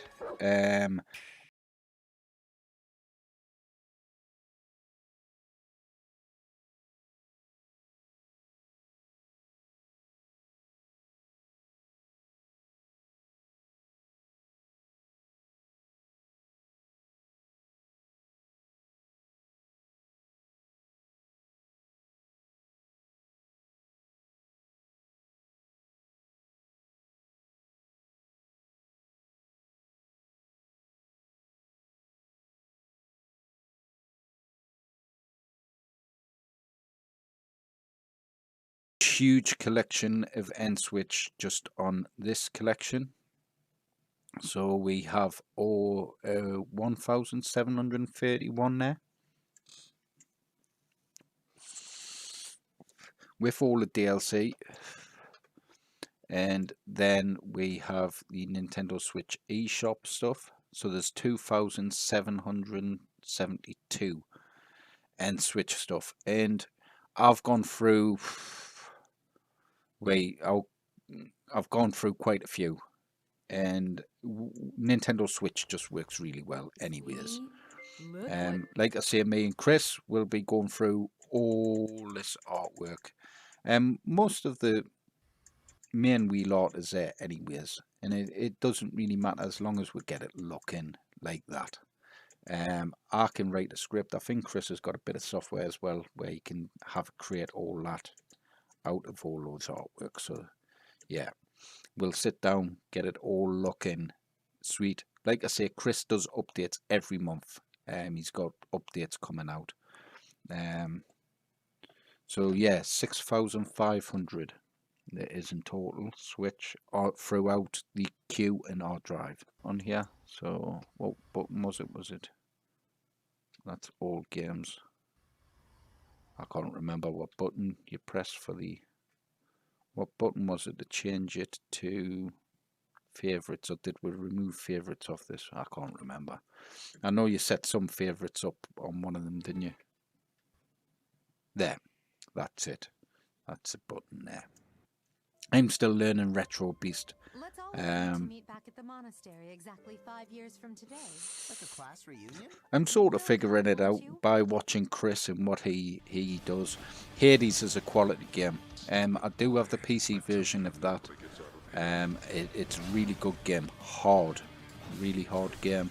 I think if you die, you go back to the start and so on and so on. But yeah, it's a really good game, that. So we have Mario and Rabbids Kingdom Battle on there. Super Mario Golf, Metroid Dread, Pokemon Shield. I've completed that. Quality game.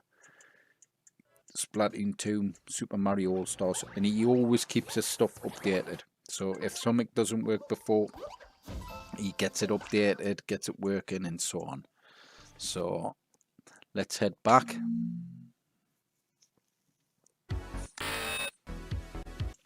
And let's head to the last drive. So I think this is a mixture between PC and Nintendo Switch games. Loading complete. Well, it's best games and every game. It'd be difficult not to find a game on the collection. Now, we do have the second lot of the Nintendo Switch stuff. I think Chris also separated these, so there's 250 on there. And then if we go to the eShop, there's another 1,214 games on there as well.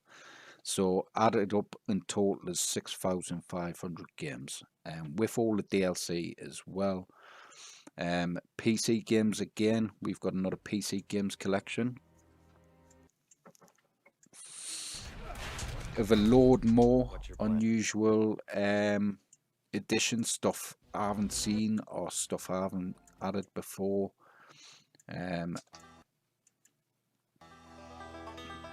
So some quality stuff. And the joys of the way Chris has his drive set up. So Chris does sell the drives for plug and play use with Xbox controllers, stuff like that. So you can use with his drives alone just an Xbox controller. And it just works. Every control, every arcade stick works throughout it with the Pacto tech. The Xbox controllers just work. So he does a simple one-time setup with his drives and stuff, and they just work. So if you want a PC built, Chris can also build you a PC. So I recommend you go to his website if you just want a PC setup. I'm focused on just arcade builds. So if you wanted the SHAR-KADE drive for your arcade, we're all looking at doing the SHAR-KADE drives for the arcade cabinets. I did stop selling arcade drives and just focusing on the SHAR-KADE builds, but now that Chris has moved in a partnership with us, it gives me a little bit more free time to then work on arcade drives, so you can get the SHAR-KADE collection, then add the Retro Beast drives to your system. Like I say, I am not doing any more drives after this 48 terabyte. Every new drive upgrade is going to be done and held by Chris. So you just have to order your drives, upgrade drives direct from him. I'll update my SHAR-KADE system with the new wheel add-on, and then you can just plug and play his drives through mine. But I think we got there in the end. There's a few little things gone wrong during the stream. Stuff like that happens. But like I say, we spent hours upon hours making sure everything does work and work flawlessly throughout. Like I say, I'm still going through stuff, testing stuff, reporting back to Chris if something's not working, stuff like that. So when he does an update, he gets it updated and fixed on his end also. So, like I say, ton of collection of stuff. 800 more PC titles. A lot, like I say, stuff I've not seen before. Games like Cyber Drift. What's it? This looks cool. I want to go with that. I want to try that. That looks cool. Ah, what's this? Folder next to executable. Right, we'll have to take a look at that then, Chris. There's a game for you, dude. I was all excited there to play that one. PC game Cyberdrift. Right. Let's try another game. Just...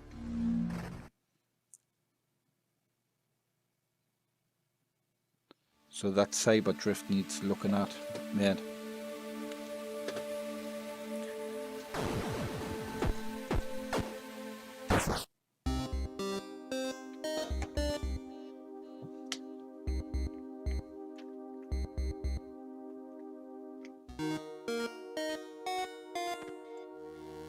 Cool.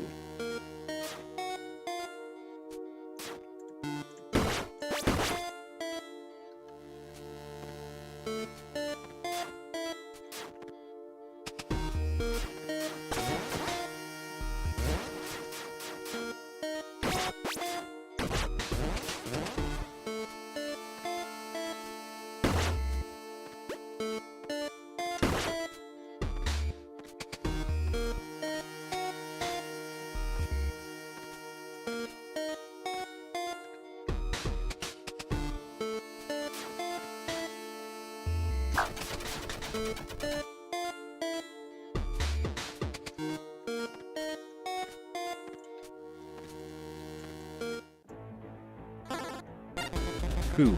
Let's quit that game.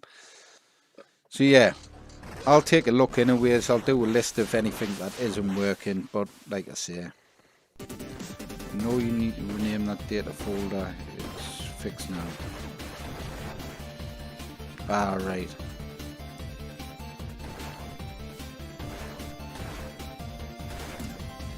Oh, it was a pain of a card game. It looks good though. Yeah, we've got to get that fixed, dude. That looks cool. I want to play that. So yeah, like I say, there's just so much on here. It's ridiculous. So many cool titles that I wouldn't mind sitting down and playing myself. So that's 840 on there, and then there's the VR stuff. Now, like I say, me and Chris has got to sit down and look at the VR stuff. What's happening? What's happening there is... I hear sound in the background. It's something. What's going on?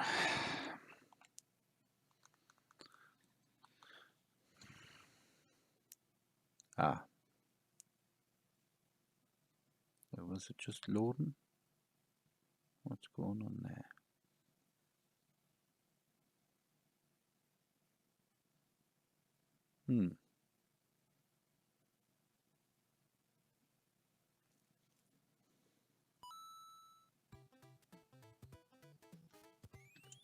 I hear the audio. I don't see this. Right. The best VR games currently available. Right, I know what we've got. We've got a problem there, dude. We've got black screen on some of the media. Was that to do with the folder redirection on the drive by any chance? Because we're getting a black screen over some media. Is it maybe the redirection of my drive? We're missing that media on there. There's the wheel options there. It's just some of that media. I think the background media is not working. Because the wheel art's there, but as we cycle through, it's missing some of the media. We'll have to take a look at that as well, dude.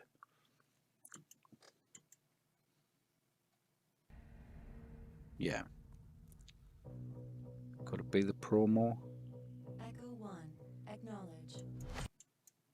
Yeah, so anyways, like I was saying, the VR stuff we do need to look at setting up, especially on my SHAR-KADE drive, because Chris does have all his setup done on his drives. And I've just got to set up the Oculus to load in with this setup, but I'm not sure. Does it have to be online to work with a VR, dude?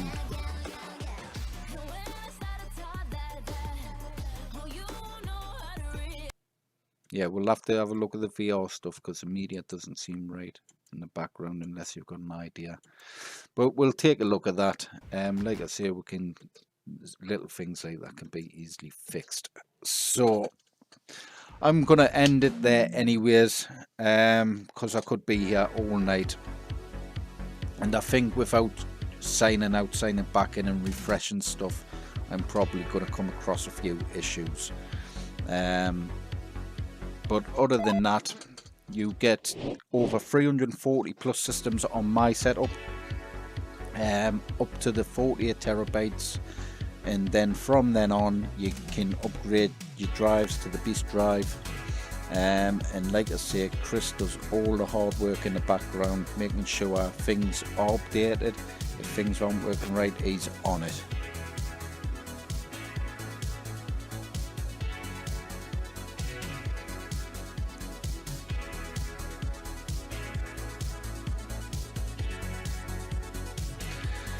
But right, let's have a look at the comments.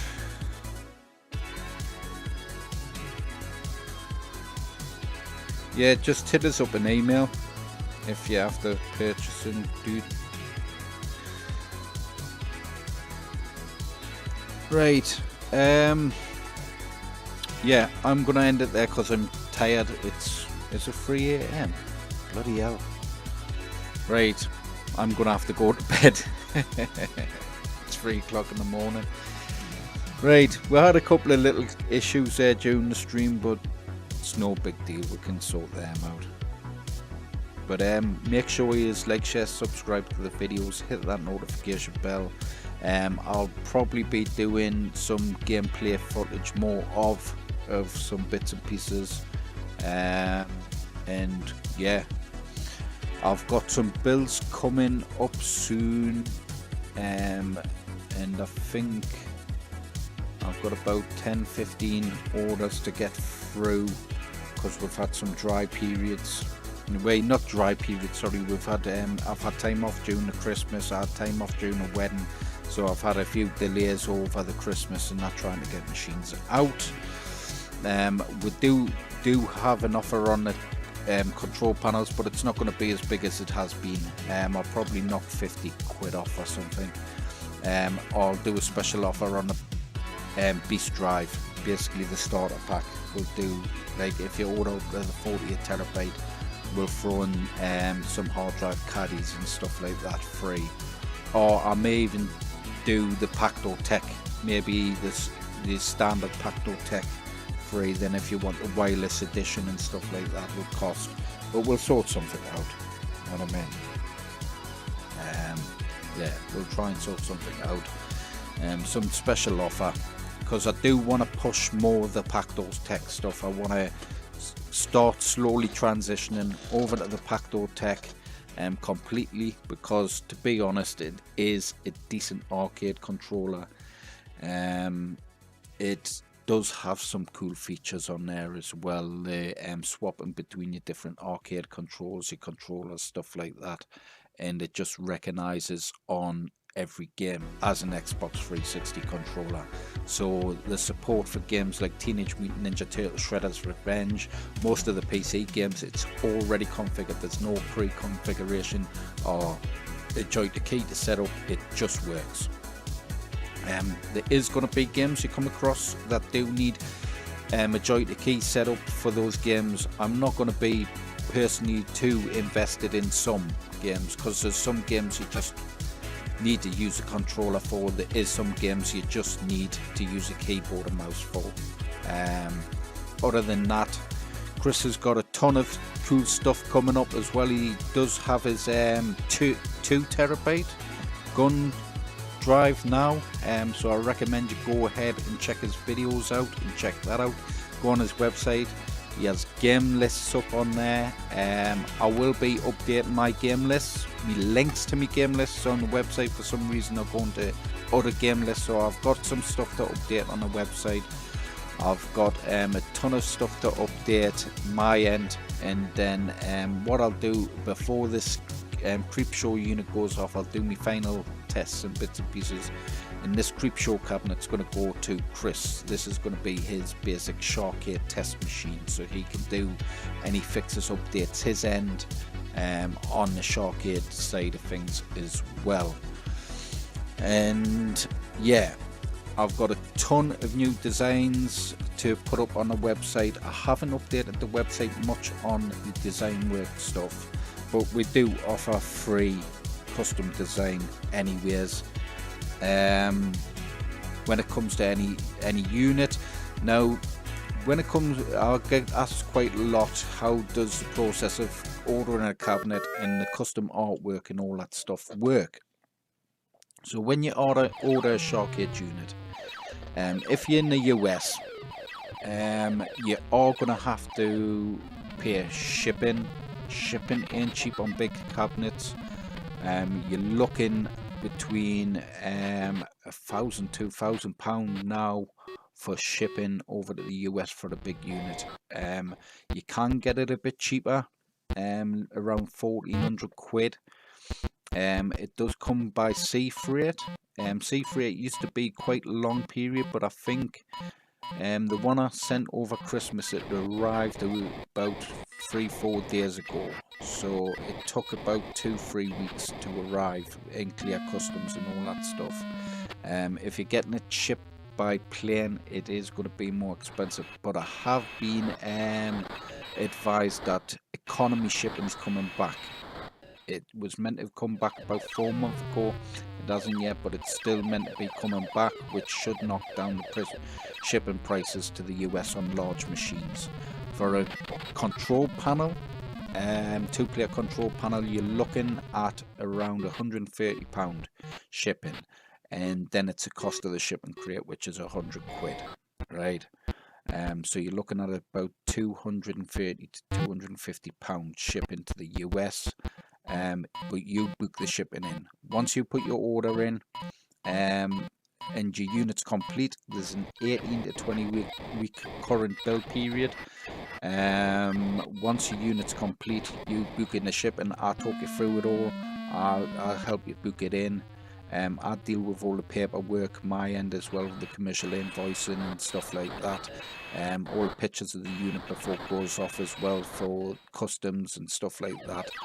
Custom charges is quite small, I believe, on the control panels.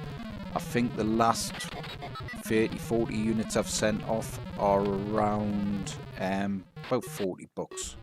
I know some customers have paid nothing in import tax.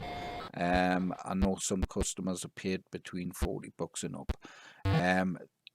The thing with customs, they can charge you up to 20%. They can do, and there's nothing really you can do about it. They just charge it anyways if they want to charge it.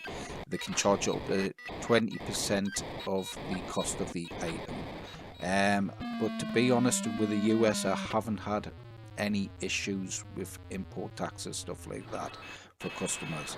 I know in the EU, import tax is quite high. It shouldn't be in the EU, but it is at the moment, import tax. But the shipping throughout the EU, I think, works out a little bit more on some stuff. The bigger stuff, it's cheaper, I think, but the smaller stuff, it's more expensive. It's weird. It's just weird stuff going on. But like I say, once I build your unit, I'm not responsible if anything happens during shipping. You book the shipping. If something goes wrong, then it's down to you to contact the shippers and sort out any insurance claims or anything like that you need to sort out. Once it leaves my shop, it's down to you. I'm always happy. I've just had a unit sent off and some wiring was pulled. I've went the extra mile, called in a PC tech for the guy and stuff like that to come out and help him with his unit, stuff like that. So I'm always on the other end of the phone to help. But you put in your order. When it comes to custom design, I don't start custom design work up until I start your build. So if it's if you've got a theme in your head, 9 out of 10 customers change their mind when it comes to starting your build. So I don't start any design work up until I start your build. That way it's all fresh in your mind. You've had plenty of time to think about what design you want, and then I sit down and design almost anything you want. I do prefer to work off themes, so I do prefer to do themed work, whether it's a favourite band or comic book or superhero or anything like that. I like to work off a theme, and I also like to work with as high possible quality images as I can. It means I can enhance them even better and your machine looks better. Now, most stuff I can do anyways. I don't like doing mix-match designs and mix-match artwork. The only reason is if you've got, say, Sonic the Hedgehog and Mario on there, if it's two different art styles, it generally doesn't look as good. If you've seen my units before, you see the quality of artwork that comes out, the style and stuff like that. So like I say, I don't order your buttons or anything like that up until I start your build. Then I work on the theme of the unit. It generally takes us between a day to 5 days or so, depending on the design, to create the design. Once I've done your design and you're 100% agreed on your design, I then start putting your unit together. It usually takes us about a week for a smaller unit to put together. I mean, I've done 4 control panels in 2 days. I'm just waiting on some T-molding to arrive, then I can finish those units off. But I've done 4 arcade control panels just in a couple of days. And once your unit's complete, order your shipping crate in for your unit. You pay for your shipping crate.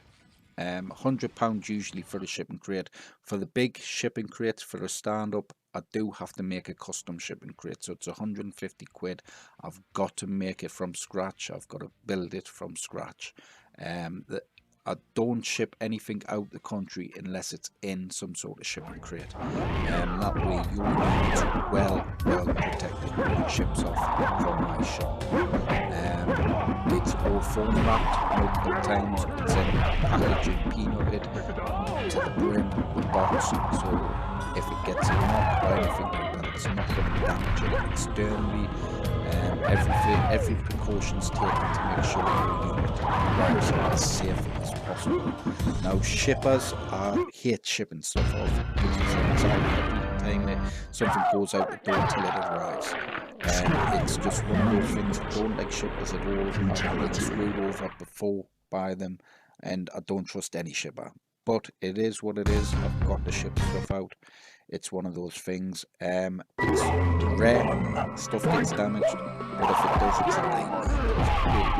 You're shipping goods all across the world. These things can happen. But like I say, I've been there when stuff arrives, if wiring's being pulled because it's being wrapped around, stuff like that. I'll go the extra mile to make sure the customers have a fully working machine when it arrives.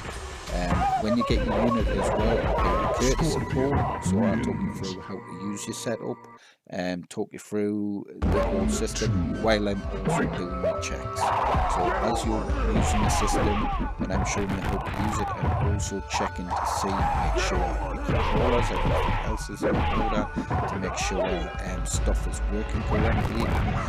If you do have an issue, I can easily jump on via a Wi-Fi connection and fix any problems.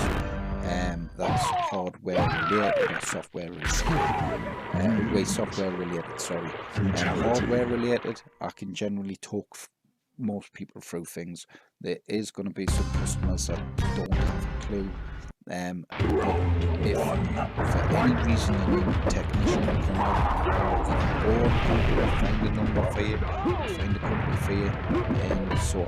So I've done all that stuff before. It's rare, but I have done that stuff before for customers. I've had a guy in Canada send a unit down to a repair shop. I've rung that repair person up, talked them through the whole machine, out what's what, where parts are, what needs to be replaced, stuff like that. So do go the extra mile for customers. That's why we're a 5-star business, and I'm glad to be working with Chris Agreements, because I don't work with just anyone. The guy knows what he's doing. He's absolutely brilliant at what he does. And it's been a pleasure to see him in work. I mean, he's sat there many hours working on the setup alongside me. So, yeah, like I say, there can be problems with shipping, stuff like that. But every precaution's taken to ensure you get your machine in the best condition. Once it leaves my shop, though, like I say, if the worst of the worst happens, you've just got to make sure you get some I'll go through all the booking, everything like that with you to ensure that it arrives quick as well. Generally, shipping as well on the control panels, 2-player control panels, would generally take between 2 and 5 days from when it's shipped from my store. It's meant to be 2 to 3 days, but sometimes it gets held up in customs. I do tell all my customers, just when you see it arrive in customs, ring whoever you ordered it through, if it's FedEx, TNT, FedEx, out like that, just ring them up and get them to process it through quicker. Send the paperwork that you've already got, because sometimes you've got to send it twice. Send the commercial invoices, stuff like that. It gets processed through quicker. And I think now all international customers have got a tax form they've got to fill out. That's your personal information, it's not mine, so I can't help you with that form, but FedEx does. So you just ring FedEx, go through that. So that's a process basically for ordering a cabinet. Like I say, there is a 18 to 20 week build period. We have experienced some delays, so maybe a few weeks more. But when we get on into the swing of things, building units, and we have an easy run, we can get quite a lot of units built in a short period of time. So make sure you like, share, subscribe to the videos. I'm going to bed. See you later. Bye.